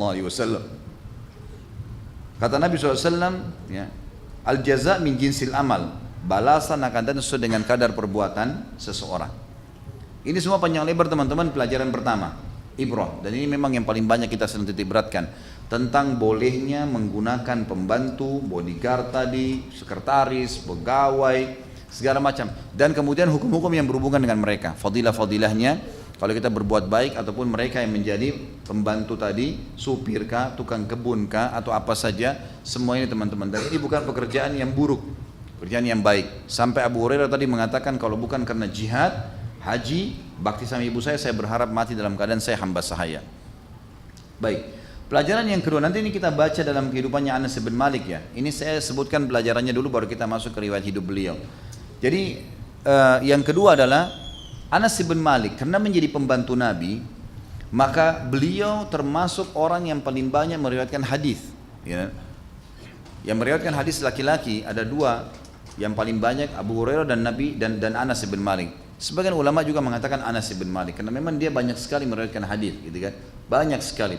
Jadi bisa ribuan hadis yang disebutkan oleh Anas bin Malik, dan rata-rata hadis ini semuanya kuat, ya.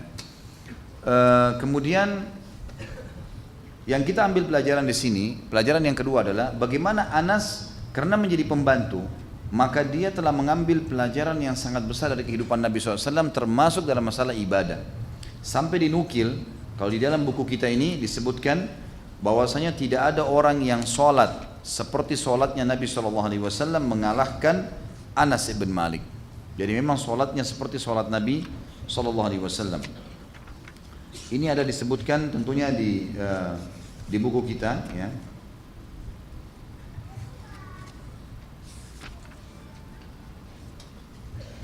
Iya, saya tidak temukan di sini, saya tidak ingat halamannya, tapi yang jelas Anas bin Malik dikatakan adalah semua sahabat sepakat orang yang paling mirip sholatnya dengan Nabi SAW. Baik, sedikit kita bicara masalah sholat ini teman-teman.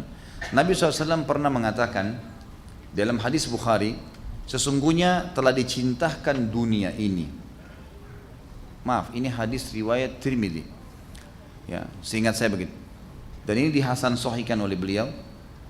Kata Nabi SAW, dicintakan dunia padaku karena adanya wanita, maksudnya wanita bisa dinikahi, atau saudari dilindungi, atau ibu dihormatin, gitu kan, atau istri yang dijadikan sebagai pendamping, dan juga wangi-wangian, serta dijadikan kebahagiaanku semua di sholat.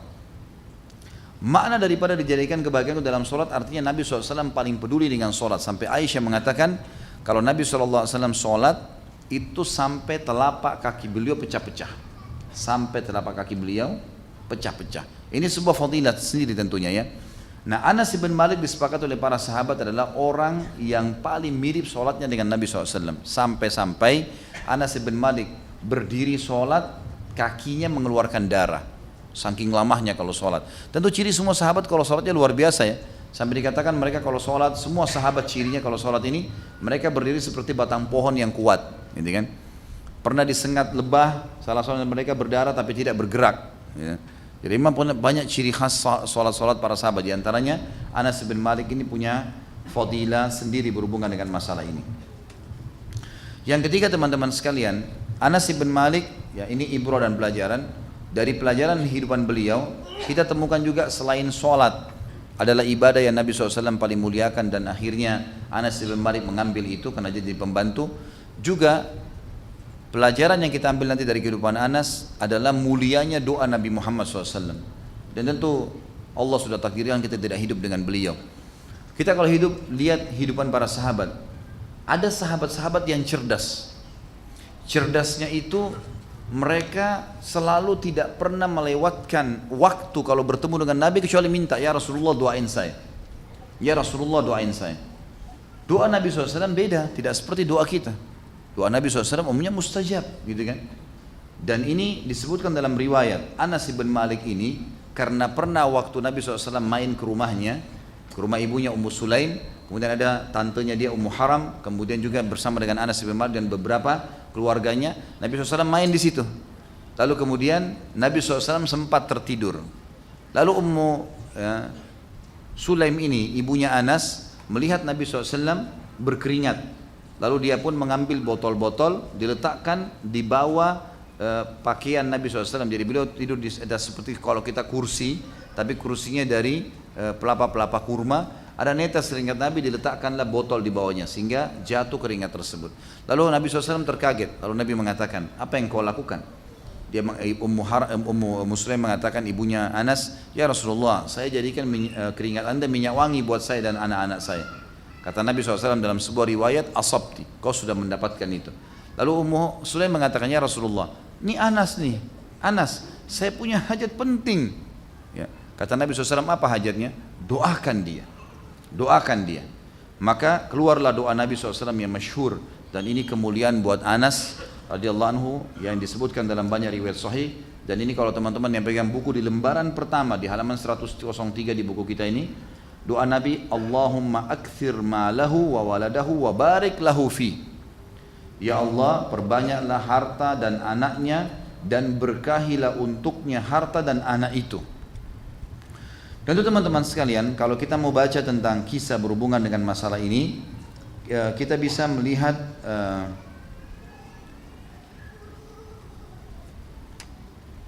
di halaman 111 sampai 112 ya. Silakan kalau yang pegang buku dibuka dulu halaman 111 sama 112. Ada beberapa riwayat yang berhubungan dengan masalah itu. Di situ ditulis oleh penulis ini, keberuntungan meraih doa Nabi SAW. Riwayat pertama, Anas bin Malik berkata, sungguh beruntung. Anas bin Malik sungguh beruntung, kata penulis, bisa meraih doa Nabi SAW. Diriwayatkan dari Anas, ia berkata, Rasulullah SAW berdoa untukku, Allahumma akthir malahu wa waladahu wa atil hayatah. Ya Allah, perbanyaklah harta dan anaknya serta panjangkanlah umurnya. Allah memperbanyak hartaku, kata Anas bin Malik, sampai pohon anggurku berbuah 2 kali dalam setahun. Selalu anggur berbuah setahun sekali kan gitu. Khusus kebunnya Anas itu sampai 2 kali setahun. Anak dari sulbiku sebanyak 106. Anak keturunannya 106. Ada riwayat nanti menyebutkan 129. Bahkan ada cucu Anas bin Malik meninggal duluan, Anas masih hidup. Karena panjangnya umurnya. Anas bin Malik ini waktu meninggal teman-teman, semua rambutnya putih, alisnya saking tebalnya dan putih itu sampai putih semua, gitu kan. Dan menutupi sebagian matanya radhiyallahu anhu. Jadi Allah SWT betul-betul memberikan berkah karena doa Nabi SAW. Ya Allah, perbanyak hartanya, perbanyak keturunannya, dan panjangkan umurnya. Riwayat yang lain dari Anas radhiyallahu anhu berkata bahwasanya Nabi SAW mengunjungi Ummu Sulaim, ibunya beliau, ibu Anas. Lalu Ummu Sulaim menyuguhkan kurma dan mentega. Maka Nabi SAW bersabda, kembalikanlah kurma kalian ke wadahnya dan mentega kalian pada tempatnya, karena aku sedang puasa. Lalu Nabi SAW berdiri ke sebuah sudut di rumah, beliau mengerjakan sholat sunnah ya, bersama kami. Maksudnya beliau mengerjakan sunnah, tapi tidak jelaskan sholat sunnah qobliyah kah, ba'diyah kah, yang jelas atau duha, karena tidak disebutkan waktunya. Lalu maksudnya bersama kami, maksudnya kami ikut sholat, tidak bukan berjamaah, tapi juga ikut mengerjakan sholat itu. Sebagian ulama hadis mengatakan kemungkinan adalah sholat duha, karena Nabi SAW biasanya waktu spare yang beliau selalu beraktivitas itu adalah habis sholat duha sampai duhur, ya, sampai duhur. Lalu beliau pun mendoakan Ummu Sulaim dan keluarganya. Ummu Sulaim berkata kepada Nabi SAW, wahai Rasulullah, ibunya Anas nih, sesungguhnya aku mempunyai sesuatu yang khusus, ada yang aku ingin minta ya Rasulullah. Kata Nabi SAW bertanya, apa itu? Muslim mengatakan, Anas pelayanmu. Maka Nabi SAW tidak membiarkan kebaikan dunia dan akhirat kecuali beliau mendoakan untukku, kata Anas. Kemudian beliau bersabda, Allahumma rzuqhu malan wa walada wa barik lahu fi. Ya Allah, perbanyaklah harta dan anak-anaknya serta berkahilah dia padanya. Anas berkata, sesungguhnya aku termasuk orang Ansar yang paling banyak hartanya. Aminah, anak perempuanku, menyampaikan kepadaku bahwa sampai kedatangan Hajjaj di Basra. Nah, ini tahunnya sudah cukup jauh ya, sudah tahun 60-an sekian ya. Telah dikubur anak dari tulang sulbiku sebanyak 129 orang. Jadi Anas masih hidup, anak dan cucunya ada yang meninggal sampai 129 orang. Yang sudah meninggal, ini bukan yang hidup 106 tadi. Jadi 200 orang lebih. Allah Subhanahu wa taala berkahi. Dari Anas juga berkata riwayat yang hampir sama, tapi kita bacakan supaya lengkap ya. Ia berkata, Nabi SAW datang kepada kami pada saat itu di rumahku hanya ada aku, ibuku dan bibiku Ummu Haram. Lalu beliau berkata, berdirilah, aku akan sholat bersama kalian. Pada saat itu bukan waktu sholat. Lalu beliau sholat bersama kami. Ya. Tapi tidak disebutkan di sini tentang masalah sholatnya. Sebagian ulama hadis mengatakan kemungkinan di sini adalah di waktu sholat tahajud. Nabi SAW ingin membangunkan Anas bin Malik. Kemudian bangunlah ibunya dan tantenya. Lalu Nabi SAW mengajak mereka sholat. Karena sholat yang dikerjakan berjamaah oleh Nabi di riwayat cuma disebutkan tentang sholat tahajud kalau sunnah. Seorang laki-laki berkata kepada Thabit, di mana Nabi SAW meletakkan Anas darinya? Thabit berkata, di sebelah kanannya. Artinya kalau orang sedang sholat laki-laki, ada satu imamnya, satu makmum laki-laki, kemudian ada makmum perempuan. Misal ayah, anak laki-laki dan perempuan, ibunya, gitu kan? Ibu si anak, di mana posisi sholatnya? Maka imam di tengah-tengah, makmum laki-laki di sebelah kanan, dan makmum perempuan di belakang imam, gitu kan? Di belakang imam. Biasanya kan makmum perempuan di sebelah kanan ya. Lalu dikatakan di sini, Anas berkata kemudian Nabi SAW berdoa untuk kami penghuni rumah dengan segala kebaikan dunia dan akhirat. Lalu ibuku berkata, wahai Rasulullah, berdoalah untuk pelayan kecilmu Anas. Maka Rasulullah SAW berdoa dengan segala kebaikan. Di akhir doa tersebut berbunyi, Allahumma akthir malahu walada wa barik lahu fi. Ya Allah, perbanyaklah harta dan anaknya dan berkahilah dia padanya. Baik, kalau anda bertanya kepada saya, lalu Ustaz, itu Anas bin Malik, manfaatnya Nabi SAW sudah doakan. Apa yang kita bisa ambil pelajaran dari doa Nabi SAW ini? Ucapkan doa yang sama. Antum amalin tuh. Ya Allah, perbanyaklah hartaku, keturunanku, dan juga panjangkanlah umurku. Itu diantara doa, karena Nabi SAW berdoa ini untuk Anas ya. Jadi antum bisa berdoa karena banyaknya keturunan, banyaknya harta, dan juga ya panjangnya umur dalam ketaatan kepada Allah, sebuah nikmat yang luar biasa Allah SWT berikan. Jadi selalu berdoa. Bahkan sebagian ulama salaf mengatakan, ya Allah, karuniakanlah aku ilmu dan harta, dan jadikanlah aku menghabiskan keduanya di jalanmu. Ini juga sekaligus teman-teman sekalian membantah perkataan sebagian orang yang menyalahfahami tentang masalah harta ini. Ada orang memahami salah tentang zuhud ya. Zuhud itu berarti harus tinggalkan dunia untuk akhirat. Ini pernah saya luruskan, salah teman-teman sekalian. Al-Qasas ayat 77 berbunyi, a'udzubillahi minasyaitonirrajim wabtaghi fima ataqallahu daral akhirah wa la tansa nasibaka minad dunya. Kejarlah apa yang Allah janjikan untukmu di akhirat dan jangan lupa bagianmu dari dunia.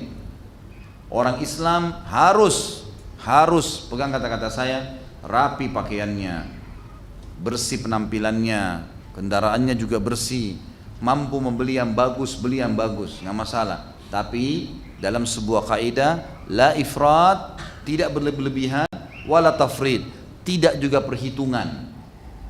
Jadi nggak boleh teman-teman sekalian antum menjadi seorang muslim kelihatannya kotor, kelihatannya kumuh, kelihatannya susah. Nggak bisa. Kecuali memang keadaan benar-benar harus seperti itu ya. Memang terjadi kebangkrutan, memang susah. Kalau enggak jangan. Jangan kesannya orang tuh, apalagi kalau sudah ikut pengajian kemudian orang ngomong di sebelahnya bisa pingsan karena bau mulutnya, ya. Atau bau badannya yang nggak enak kalau orang sholat di sebelahnya. Gitu. Ini semua nggak boleh ada.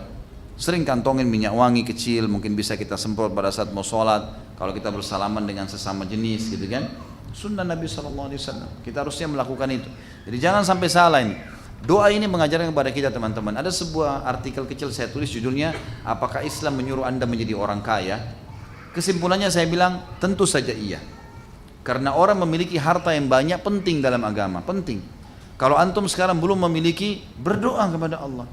Minta agar dijadikan orang kaya. Kenapa? Saya kasih contoh. Salah satu contoh saja. Masjid ini misalnya. Di masjid kita ini, kalau ada orang misalnya azan sebentar maghrib, antum panggil. Ayo sholat di sini ya akhi.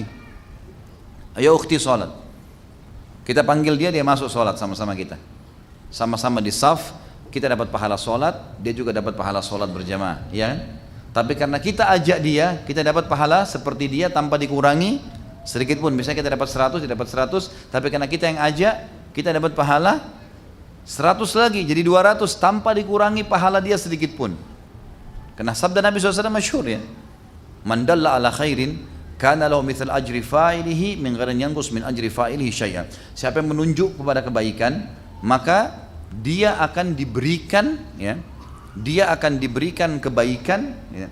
Siapa yang melakukan kebaikan ya, siapa yang menunjukkan pada kebaikan, dia akan diberikan pahala orang yang melakukan kebaikan tersebut tanpa dikurangi sedikit pun dari pahala orang yang diajak.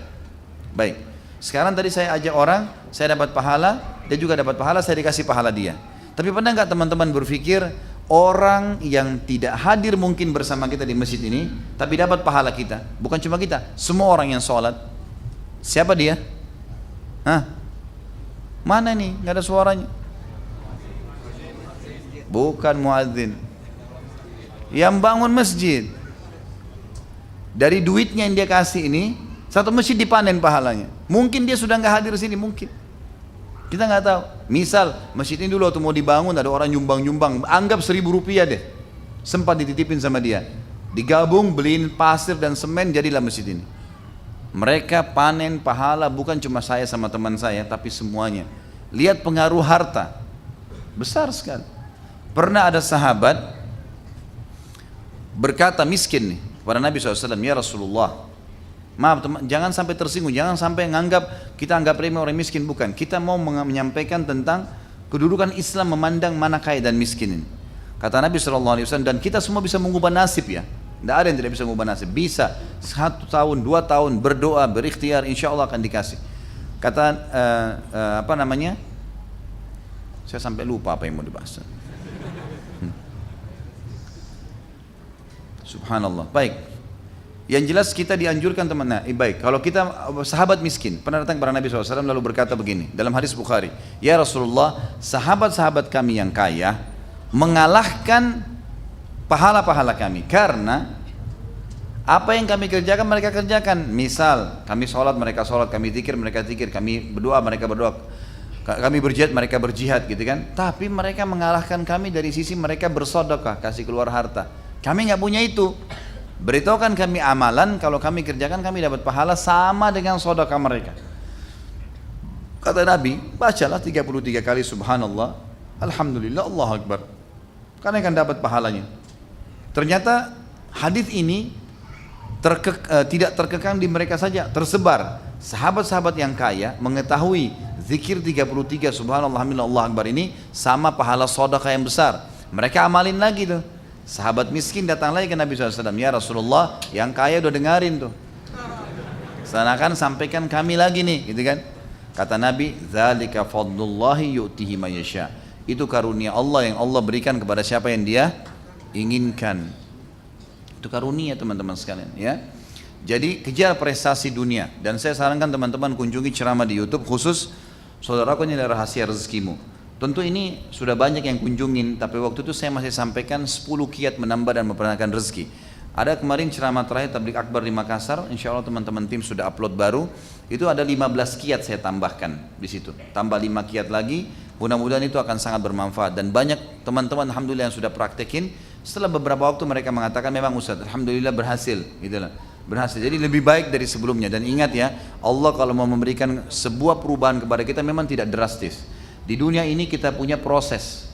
Kita lapar, prosesnya kalau minta sama Allah, dapat makanan dulu, kunyah dulu, kenyang dulu, telan dulu, baru kemudian masuk ke hilangin lapar. Seperti itulah. Capek, tidur dulu, bangun, baru kemudian hilang capeknya. Seperti itulah. Haus, kita cari air dulu, minum, ditelan, dituguk, baru kemudian hilang hausnya. Seperti itulah. Jadi ada proses teman-teman. Jangan antum tiba-tiba menghayal jadi miliarder dalam 1 hari atau 2 hari. Yang penting sudah berdoa ikhtiar, tapi ini termasuk doa. Banyak harta, juga banyak keturunan. Kalau ada godaan syaitan yang mengatakan kepada antum atau bisu atau isu yang sampai ke antum, kalau anak banyak nanti pusing ngurusnya. Emang pasti ada pengorbanan waktu. Tetapi anak-anak ini kalau jadi udah besar semua, baru kita rasakan manfaatnya. Mungkin masih kecil mereka lari-lari, mereka buat masalah. Wajarlah suka dukanya gitu kan. Semua ada pahalanya. Tapi kalau mereka sudah besar dan kita berhasil menjadi ahli Quran, menjadi ulama, mendoakan kita, itu luar biasa. Berapa banyak orang yang sudah anak-anak yang sudah besar, akhirnya sudah bakti dengan dia, baru dia rasakan manfaatnya, gitu kan? Saudara saya sendiri sampai nyesal kenapa cuma punya 4 orang anak, bahasanya begitu. Iya. Misal pada saat anak-anaknya sudah mulai besar, udah pada keluar negeri, udah keluar, akhirnya dia sendirian sama suaminya, gitu. Nggak ada lagi orang yang ngurus gitu. Tapi masya Allah ada orang yang punya anak banyak, anak-anaknya sudah ada yang sudah berumah tangga, ada yang masih tinggal sama dia di rumah, masih terus aktif seperti dulu, ngurus anak dan semuanya, banyak besar manfaatnya. Makanya kata Nabi SAW, nikahlah wanita yang penyayang dan subur karena saya bangga dengan jumlah umatku pada hari kiamat. Juga sekali lagi, gunakan tenaga orang, gunakan tenaga, gitu kan? Tenaga misalnya panggilkan guru-guru tahfidz Quran, panggilkan guru privat di rumah, pakai kalau ada rezeki, pakaikan pembantu untuk mengurus, nggak ada masalah. Tapi jangan lepas tangan. Nggak boleh lepas tangan di sini ya. Karena kalau lepas tangan sama sekali tentu pendidikan anak itu akhirnya yang panen pahalanya ada orang-orang yang mendidiknya. Seperti itulah. Kemudian juga minta dipanjangkan umur boleh, tapi ini dihubungkan dengan riwayat yang lain berbunyi kata Nabi SAW ya, sungguh sebaik-baik harta adalah di tangan seseorang hamba yang saleh dan sebaik-baik umur yang panjang di dalam ketaatan kepada Allah Subhanahu wa taala. Baik, ini pelajaran ya. Jadi berdoalah seperti itu teman-teman sekalian supaya Allah SWT berkahi apa yang telah diberikan kepada kita. Sekarang kita masuk teman-teman ke manaqib. Manaqib itu kelebihan Anas bin Malik, kelebihan beliau. Tentu saya akan mulai dari namanya Anas bin Malik dan dia dari suku Khazraj dari Madinah, ya, suku asli Madinah. Dan ayahnya bernama Malik yang meninggal dalam keadaan kufur sebagaimana saya jelaskan tadi. Waktu dia dengar Mus'ab bin Umair berdakwah di Madinah tidak mau masuk Islam. Sebelum Nabi SAW hijrah sudah meninggal, dibunuh oleh perampok di jalanan. Sementara ibunya Ummu Sulaim adalah sahabiat yang terkenal dan masyhur dengan ibadah-ibadahnya dan kekuatan ya, imannya kepada Nabi SAW, sampai-sampai dia menghadiahkan anaknya Anas bin Malik untuk menjadi pembantu Nabi SAW. Kita masuk ke manaqib yang pertama atau manqib yang pertama adalah dia masuk Islam sementara umurnya 10 tahun. Dan ini kelebihan tersendiri. Karena masuk Islam di umur 10 tahun ini masih sangat kecil. Dan ini sangat baik ya, sangat baik untuk bisa masuk Islamkan atau memulai pendidikan agama sejak dini. Yang kedua, kelebihan Anas adalah dia menjadi pembantu Nabi SAW dan tentu saya pembantu adalah manusia terbaik dari umat ini ya, dan utusan Allah. Maka akhirnya dia menjadi pembantu, murid sekaligus sahabat. Dan ini tentu kita bisa melihat riwayat-riwayatnya disebutkan di halaman 105 sampai 105 sampai 106.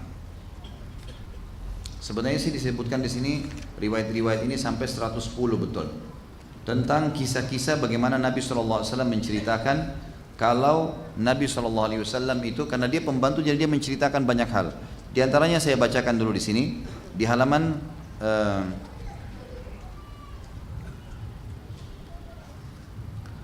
108 ya. Dari Anas radhiyallahu anhu ia berkata, demi Allah aku telah melayani Nabi SAW selama 9 tahun. Aku tidak pernah melihat beliau berkata kepadaku ketika aku melakukan sesuatu, mengapa engkau melakukan ini, dan beliau tidak pernah berkata kepadaku kenapa aku meninggalkannya, mengapa engkau tidak melakukan ini dan itu. Anas juga berkata Rasulullah SAW adalah orang yang paling baik akhlaknya. Pada suatu hari beliau mengutusku untuk sebuah keperluan, lalu kemudian aku berkata demi Allah aku tidak akan pergi. Tetapi dalam hatiku terbersit untuk pergi menunaikan apa yang diperintahkan Nabi SAW kepadaku. Aku berangkat dan melewati anak-anak yang sedang bermain-main di pasar. Tiba-tiba seseorang memegang tengkukku dan di belakang dan lalu aku menoleh. Lalu dia berkata, baru dia ternyata adalah Rasulullah. Aku melihat beliau tertawa. Lalu ternyata dia berkata, wahai Unais, apakah engkau sudah pergi sebagaimana aku telah perintahkan? Maka aku menjawab, iya, aku akan pergi sekarang. Riwayat yang lain, Anas bin Malik juga mengatakan, jika Rasulullah SAW bertemu dengan seseorang, lalu beliau menjabat tangannya, karena dia yang paling selalu bersama Nabi, jadi dia tahu, sampai kepada hukum-hukum kecil seperti ini. Jika Rasulullah SAW bertemu dengan seseorang lalu beliau menjabat tangannya, maka beliau tidak melepaskannya sebelum orang tersebut melepaskan tangannya. Beliau tidak memalingkan wajahnya dari orang itu sebelum orang itu memalingkan wajahnya. Beliau tidak pernah menonjolkan kedua lututnya berselonjor di depan orang yang duduk bersamanya. Ini penting garis bawahi ya. Jadi teman-teman sekalian, ini kalau kita lagi duduk sama orang siapapun, termasuk orang yang lebih muda sekalipun, apalagi kalau orang tua, jangan selondorin kaki ke arah dia. Ini adabnya. Kita duduk bersila, gitu kan? Kalaupun kita harus kaki kita pegal benar, berdiri pindah ke tempat lain. Adabnya begitu. Ataupun harus di situ pamit, maaf ya, kita arahkan. Misal orang depan kita arahkan ke arah sana.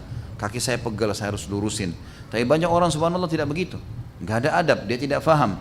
Nabi SAW tidak pernah selonjorin kakinya di depan orang lain. Nabi ini ke orang lain, apalagi kita gitu.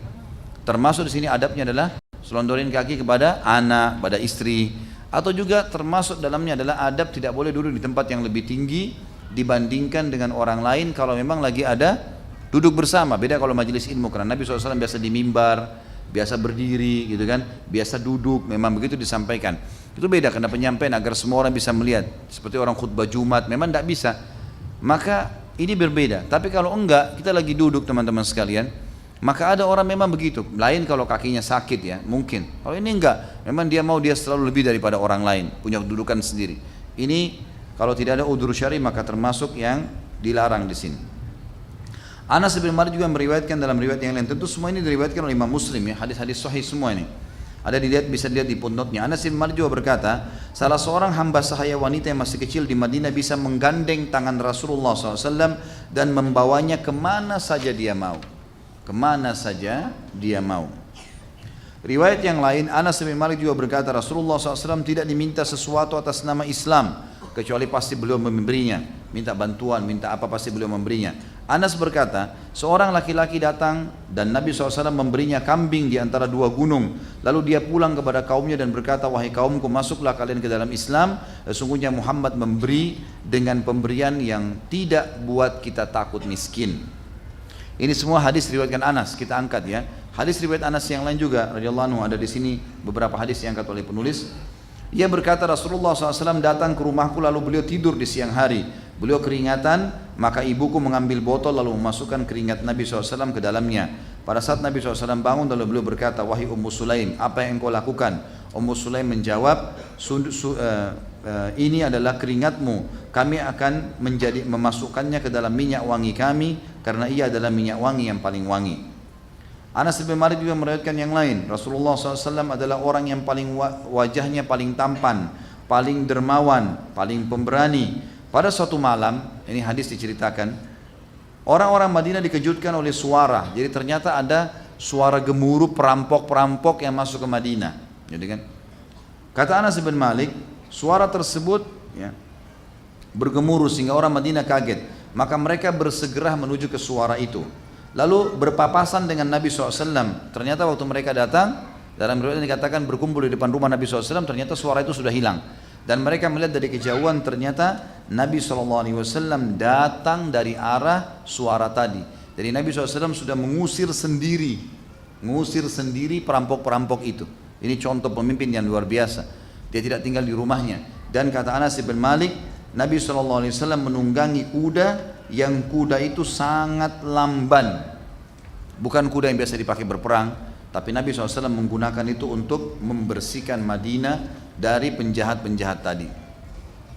Sebagai penutup dalam poin masalah riwayat Anas ini, maka dalam riwayat yang sahih juga disebutkan bahwa seorang laki-laki pernah bertanya kepada Nabi SAW, kapan kiamat? Maka Nabi SAW balik bertanya, apa yang telah engkau siapkan untuknya? Dia menjawab, aku tidak menyiapkan untuknya dengan banyak sholat, puasa dan sedekah, tapi aku sangat mencintai Allah dan Rasulnya. Maka Nabi SAW mengatakan, engkau akan bersama dengan orang yang engkau cintai. Maka Anas berkata, kami tidak berbahagia karena sesuatu seperti kami berbahagia karena sabda Nabi tadi, anta ma'aman ahbabta, engkau akan bersama dengan orang yang kau cintai. Karena aku mencintai Nabi SAW, Abu Bakar dan Umar, aku berharap bersama mereka karena kecintaanku kepada mereka, sekalipun aku tidak beramal seperti amal mereka. Ini ibrah dan pelajaran tentang masalah Anas bin Malik menjadi pembantu, menjadi murid dan juga menjadi sahabat Nabi dari halaman 105 sampai halaman 111. Kemudian yang ketiga teman-teman sekalian yang kita bisa ambil dari kelebihan Anas adalah doanya Nabi SAW tadi. Doanya Nabi SAW tadi untuknya yang tidak pernah disebutkan untuk sahabat yang lain. Dan ini disebutkan di halaman 111 sampai 112 yang sudah saya bacakan tadi. Yang keempat, Anas bin Malik terkenal sebagai ahli ibadah, tidak pernah meninggalkan ibadah. Dan dia hidup 80 tahun setelah meninggalnya Nabi SAW. Nabi SAW meninggal di awal tahun 11 Hijriah, maka Anas bin Malik meninggal di tahun 91 Hijriah. Jadi ini termasuk sahabat yang terakhir meninggal dunia. Dan ini teman-teman bisa lihat di halaman 117 dari buku kita, karena kita bedah buku tentunya, jadi bisa dilihat di situ. Disebutkan ibadah Anas. Abu Hurairah meriwayatkan berkata, aku tidak pernah melihat seseorang yang sholatnya paling mirip dengan Rasulullah SAW daripada anaknya Ummu Sulaim. Maksudnya adalah Anas bin Malik. Anas bin Sirin berkata, Anas bin Malik adalah orang yang paling bagus sholatnya ketika sedang mukim dan ketika sedang safar. Artinya betul-betul dia memberikan hak dengan tumaknina. Dari Thumamah rahimahullah, seorang ulama tabi'in berkata, Anas sholat sampai kedua kakinya meneteskan darah karena lamahnya dia berdiri. Juga Sulaim at-Taimi rahimahullah berkata, aku mendengar Anas berkata, tidak tersisa lagi dari orang-orang yang sholat kedua kiblat selain aku. Maksudnya semua sahabat ini sudah meninggal, tinggal aku di sini. Terakhir Thabit rahimahullah berkata, jika Anas bin Malik mengkhatam Al-Quran, dia mengumpulkan anak dan keluarganya lalu dia mendoakan kebaikan untuk mereka. Dan ini riwayat yang terakhir disebutkan dalam Sifatus Safwa. Dan ini ulama mengambil dari sini bolehnya setelah mengkhatam Al-Quran berdoa kepada Allah SWT. Sampai sebagian ulama ada yang menyusun doa namanya doa khatam Quran, gitu kan. Tapi yang jelas karena perilaku Anas bin Malik. Kemudian teman-teman sekalian, Anas bin Malik diberikan karamah, dan karamah ini kelebihan yang mangkib yang ke-5. Karamah yaitu doanya mustajab. Doanya mustajab, ya. Doa mustajab ini disebutkan di halaman 117. Jadi hampir semua yang dibaca oleh Anas bin Malik dalam doa diijabah oleh Allah SWT. Dari Thabit Al-Bunani rahimahullah yang berkata, orang yang mengurusi kebun Anas bin Malik pernah kebun yang luas sekali. Ada orang yang mengurus kebunnya datang lalu berkata, tanahmu kekeringan. Maka Anas memakai bajunya lalu dia keluar ke tanah lapang. Kemudian dia sholat dan berdoa. Tiba-tiba segumpal awan bergerak ke arah kebunnya. Di sana awan itu menumpahkan airnya sehingga selokan-selokannya penuh.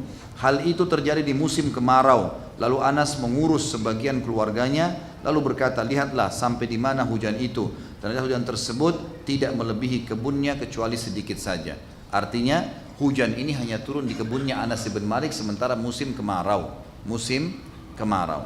Dan yang terakhir teman-teman sekalian adalah riwayat yang menjelaskan kelebihan Anas. Yang ketujuh, beliau setiap malam melihat Nabi Muhammad SAW dalam mimpinya. Itu beliau sebutkan sendiri dalam halaman 118 penutupan bahasan kita. Al-Muthanna bin Sa'id rahimahullah berkata, aku mendengarkan Anas bin Malik berkata, tidak ada satu malam kecuali aku bermimpi bertemu kekasihku Rasulullah SAW. Kemudian Anas menangis. Dan ini menandakan bahwasanya wajar orang mimpi Nabi SAW, gitu kan? Tetapi sudah pernah saya sebutkan, mimpi-mimpi Nabi SAW ini tidak ada wirid khusus, tapi umumnya adalah orang kalau mengamalkan sunnah-sunnah Nabi SAW dan bukan mustahil. Ada orang yang berlebihan di sini, tidak mau menerima kalau orang mimpi Nabi, Ada juga orang yang berlebihan mengaku-ngaku dusta ketemu dengan mimpi atau mimpi Nabi. Ini dua-duanya nggak benar. Ada orang gitu ya, sama sekali mengatakan mustahil. Ini masa mau mimpi Nabi sih? Kok gimana caranya Nabi yang bilang? Dalam sebuah hadis riwayat Imam Ahmad itu, kata Nabi SAW, siapa yang melihatku dalam mimpinya maka dia melihatku, karena syaitan tidak akan menjelma. Ini riwayat menjelaskan Anas ibn Malik selalu mimpi setiap malam. Dan banyak sahabat, Utsman bin Affan pernah mengatakan mimpi Nabi SAW. Tidak sedikit di antara para ulama tabi'in ya, yang datang setelahnya dan ulama-ulama yang zaman sekarang pun mereka memimpikan Nabi SAW. Tapi ini semua karena kedekatan ibadahnya. Ulama memberikan kaidah, kalau seseorang itu dasarnya dekat dengan Nabi SAW dan yang dia lihat dalam mimpi memang cirinya Nabi, dengan ciri yang disebutkan alisnya, matanya, kulitnya, postur tubuhnya, janggutnya, semua ini memang sama dengan apa yang disebutkan dalam Syama'il Muhammadiyah, maka dia telah melihat Nabi SAW. Pastinya itu. Pernah ada yang tanya sama saya, Ustaz, ada seseorang mengatakan mimpi lihat Nabi, tapi yang dilihat itu Nabi berkulit hitam. Saya bilang itu gak benar, karena riwayat menjelaskan Nabi kulitnya putih. Ada yang pernah mengatakan saya lihat Nabi tapi Nabi orangnya pendek. Gak benar, Nabi jerbu, ya kan? Tidak terlalu tinggi, tidak terlalu pendek, tapi orangnya kekar, tinggi gitu kan. Alisnya tebal, hidungnya mancung, kulitnya putih, pipinya kemerah-merahan, bola matanya besar. Nabi SAW memang memiliki ciri khas gitu kan. Maka siapa yang melihat ini pasti melihatnya. Ini wahyu. Jadi jangan berlebihan ya. Jangan sampai mengatakan tidak mungkin ada orang mimpi. Ada juga orang yang membuat-buat berita dusta kalau mimpi. Hati-hati ya. Kata Nabi SAW, siapa yang dusta tentang saya, maka tentu saja dia akan mendapatkan tempatnya di api neraka. Kita dulu teman-teman sekalian dengan setelah kehidupan yang cukup panjang dan penuh dengan berkah dan kebahagiaan karena dia telah mendampingi Nabi SAW, kemudian mengamalkan semua apa yang Nabi ajarkan sehingga akhirnya meninggal dunia, terlihatlah hasil berkah yang telah Allah berikan itu. Maka setiap muslim semestinya, ini pelajaran buat kita penutup, setiap muslim mengambil pelajaran dari orang-orang yang sudah meninggal dunia, karena dengan orang yang sudah meninggal dunia kita dapat pelajaran besar dari situ. Dan jangan ambil pelajaran dari orang yang belum meninggal dunia, sehingga mereka belum ketahuan ini baik atau tidak. Dan orang-orang yang paling baik dicontohi adalah para sahabat Nabi ridwanullahi alaihim. Artinya ikutin langkah mereka, nikmatin proses hidupnya. Ada cobaan kita bersabar, ada nikmat kita bersyukur, meninggal insya Allah kita akan bersama dengan mereka. Dan kita akan bertemu teman-teman insya Allah nanti di bahasan kita yang akan datang. Tentu Ramadan libur ya, tidak ada tablik akbar kita ini, karena saya kebetulan ada acara di beberapa tempat yang di luar Indonesia, jadi saya tidak bisa. Kita ketemu insya Allah nanti setelah Lebaran dengan sahabat Nabi yang mulia Khabbab bin Arad radhiyallahu anhu. Baik, saya akan baca pertanyaan. Saya ingin bertanya tentang budak yang didapat karena peperangan, khususnya budak wanita. Contohnya muslim berperang dengan kafir atau Syiah. Kemudian tentara muslim membunuh tentara kafir di depan istri dan anak perempuannya, maka anak dan istri menjadi budak. Kemudian tentara muslim anggap saja mendapatkan budak tersebut ingin menggauli budaknya. Namun budak tersebut menolak karena merasa dendam dikarenakan suami telah dibunuh. Apakah dosa jika memaksanya? Dan apakah budak tersebut bisa jadi berkhianat? Ya. Mungkin pertanyaan ini tepatnya kalau sudah perang ya. Kalau sudah perang, antum sudah dapat budaknya baru tanya. Iya, sekarang tanya, apa gunanya kalau nanya sekarang? Kenapa? Nanti disalah fahamin karena belum kasuistik kan.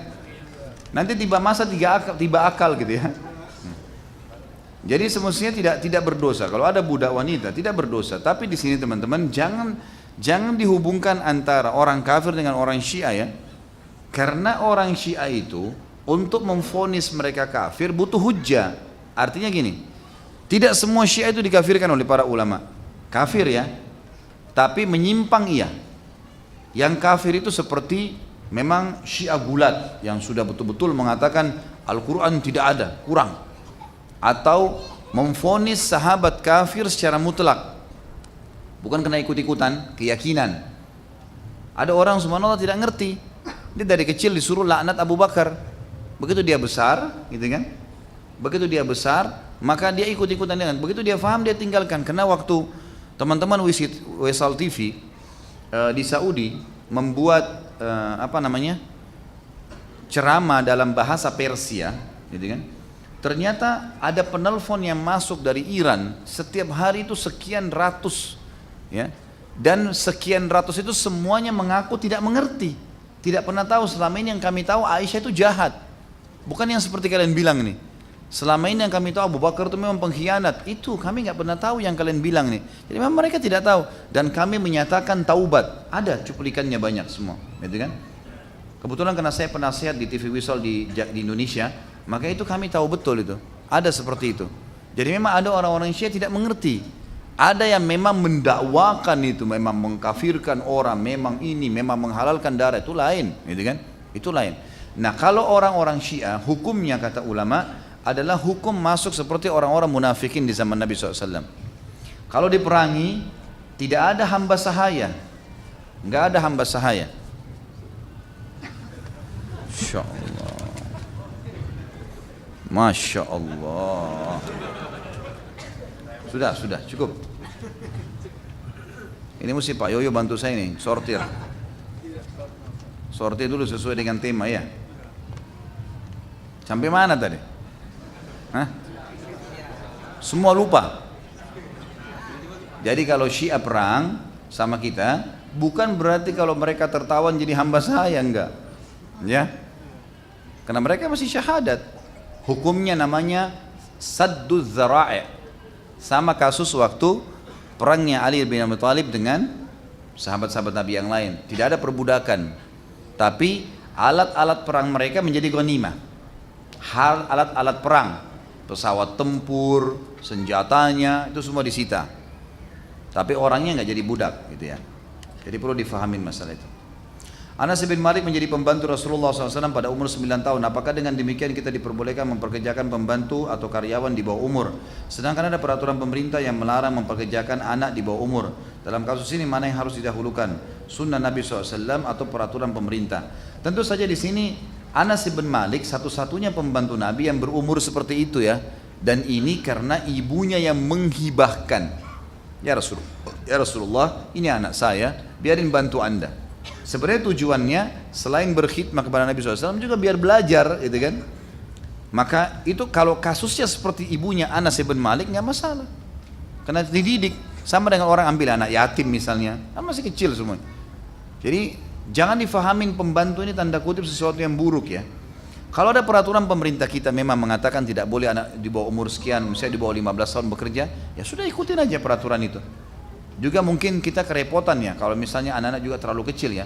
Mungkin anak-anak umur 9 tahun ini tergantung wilayah loh ya.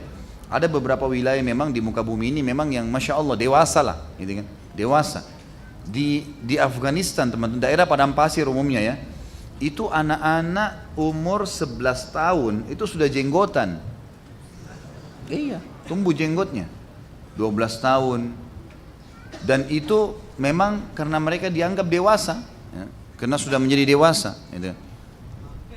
Itu memang berarti nggak mau dijawab tuh. Jadi memang dilihat kok situasinya dan kondisinya. Antum juga nanti akan kewalahan kalau anak 9 tahun yang dipekerjakan, nanti khawatir malah tidak bisa. Antum hanya butuh ekstra ya, bukan cuma sekedar memenuhi pekerjaan, tapi mungkin susah untuk memberikan pemahaman. Jadi kita sesuaikan dengan kondisi. Jadi jangan difahami, oh kalau kita nggak menerima yang 9 tahun berarti kita diikuti sunnah Nabi. Keliru ini. Karena ibunya Ummu Sulaim yang menawarkan itu.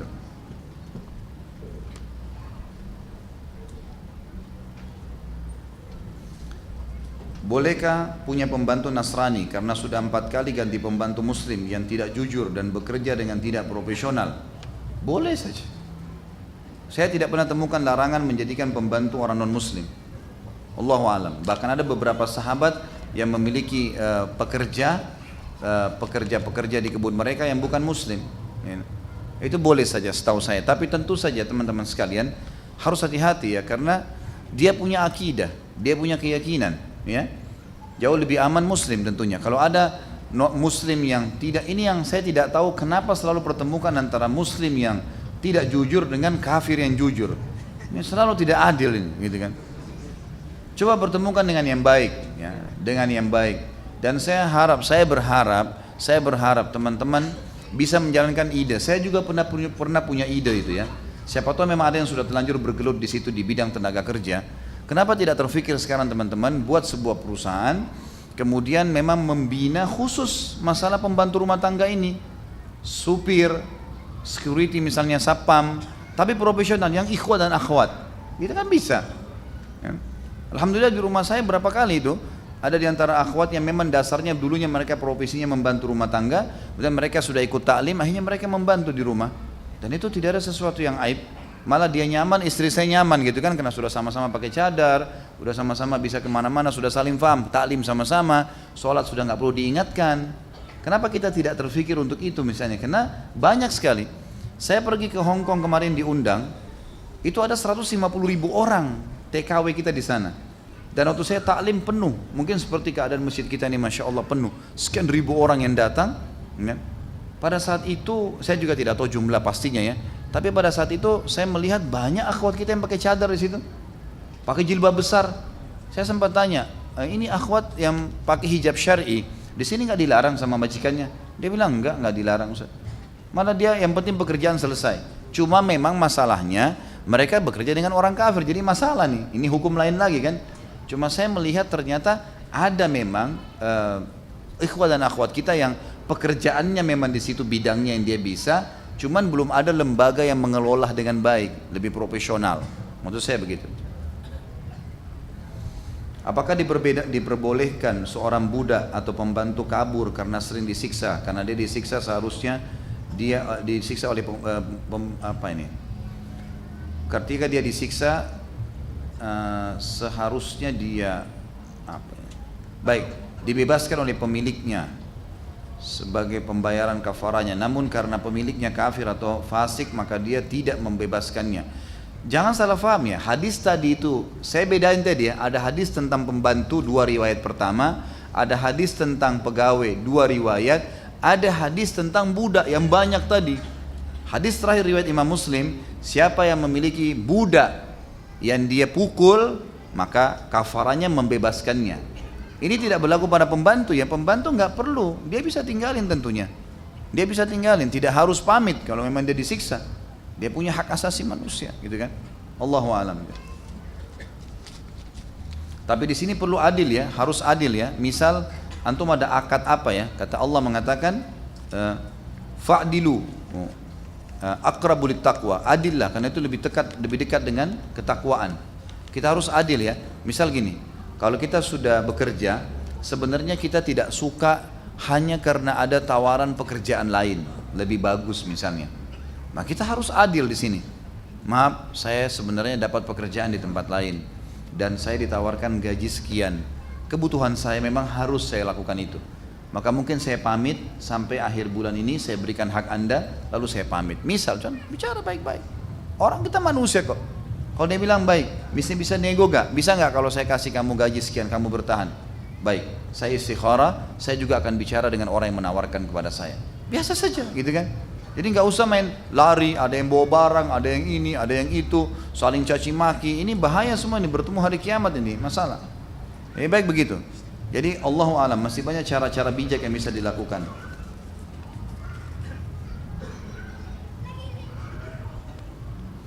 Apakah budak wanita yang dimiliki oleh Nabi SAW menjadi salah satu istri Nabi dengan apa ini?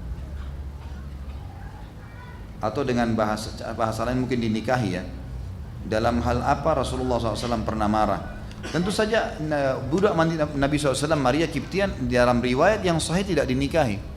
Karena itu budak maka Nabi SAW simpan dan ada anak lahir Ibrahim.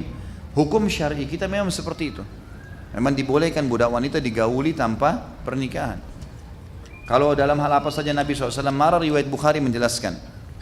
Kata Aisyah radhiyallahu anha, Nabi SAW tidak pernah marah kecuali kalau agama Allah dicoreng. Selebih daripada itu Nabi SAW tidak pernah marah. Dalam pandangan Islam berapa jamkah mempekerjakan pembantu? Tidak ada penentuan jam ya. Tapi yang jelas tadi hadis sudah jelas yang kita sebutkan. Kalau kalian bebankan sesuatu, jangan di luar kapasitas mereka, dan kalaupun kalian melihat itu sesuatu berat maka bantulah gitu kan. Artinya wajar lah orang istirahat malam gitu kan, manusia juga butuh makan, butuh istirahat, butuh kamar mandi, butuh ibadah, maka kita harus berbuat baik. Ini enggak sesuai dengan tema. Bagaimana menjawab azan sementara di toilet ya? Jangan jawab ya, azan. Nanti kalau sudah keluar, baru antum ulangin apa yang muadzin ucapkan.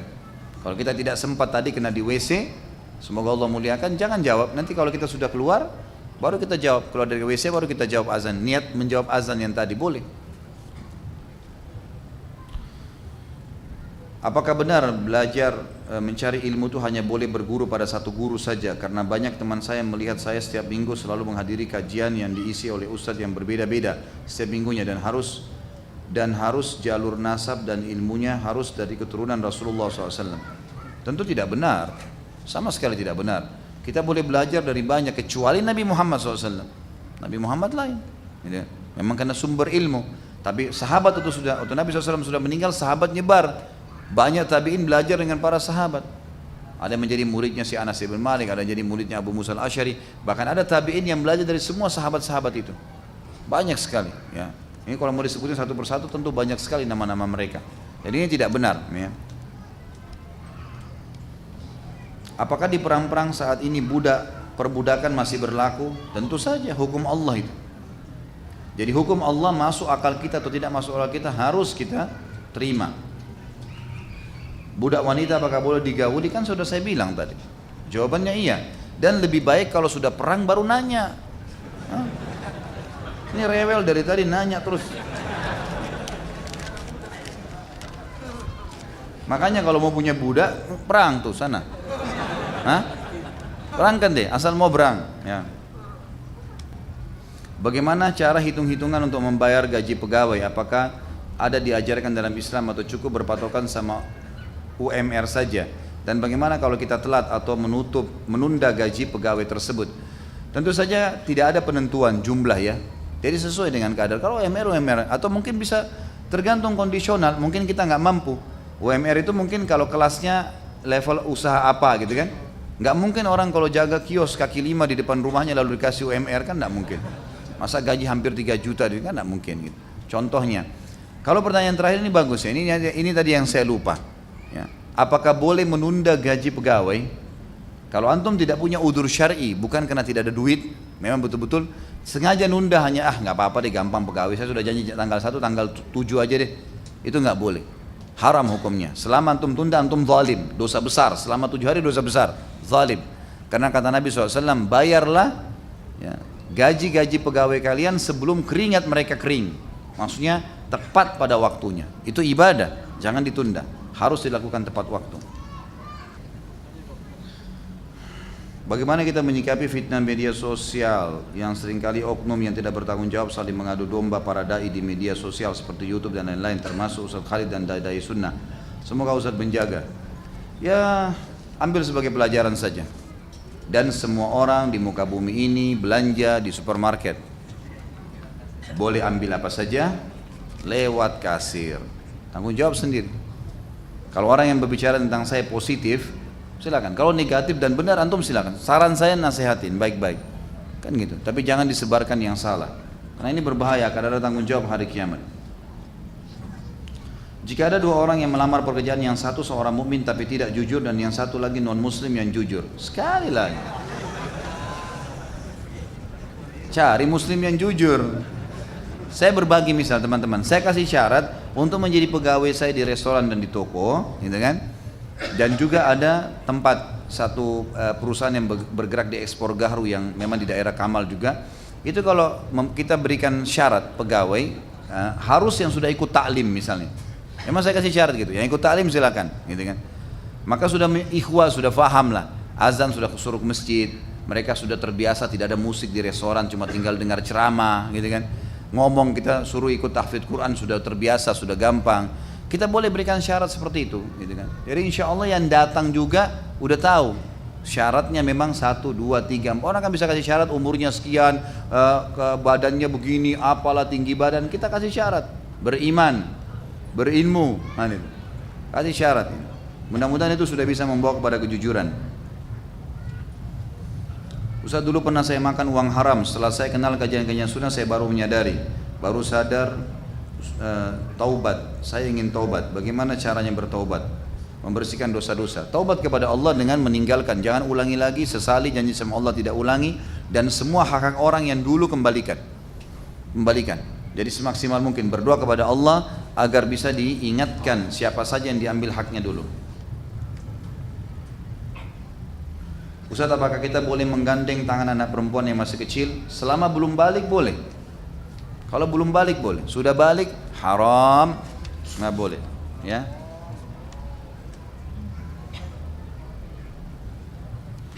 Sesungguhnya kebaikan yang akan menggiring seorang mukmin setelah ia meninggal adalah ilmu yang ia ajarkan dan seperkan anak saleh yang ia tinggalkan dan Al-Quran yang ia wariskan, atau masjid yang ia bangun, atau rumah yang ia bangun untuk Ibnu Sabil, atau sungai yang ia alirkan untuk orang lain, atau sedekah yang ia keluarkan dari harta miliknya di masa sehat dan masa hidupnya.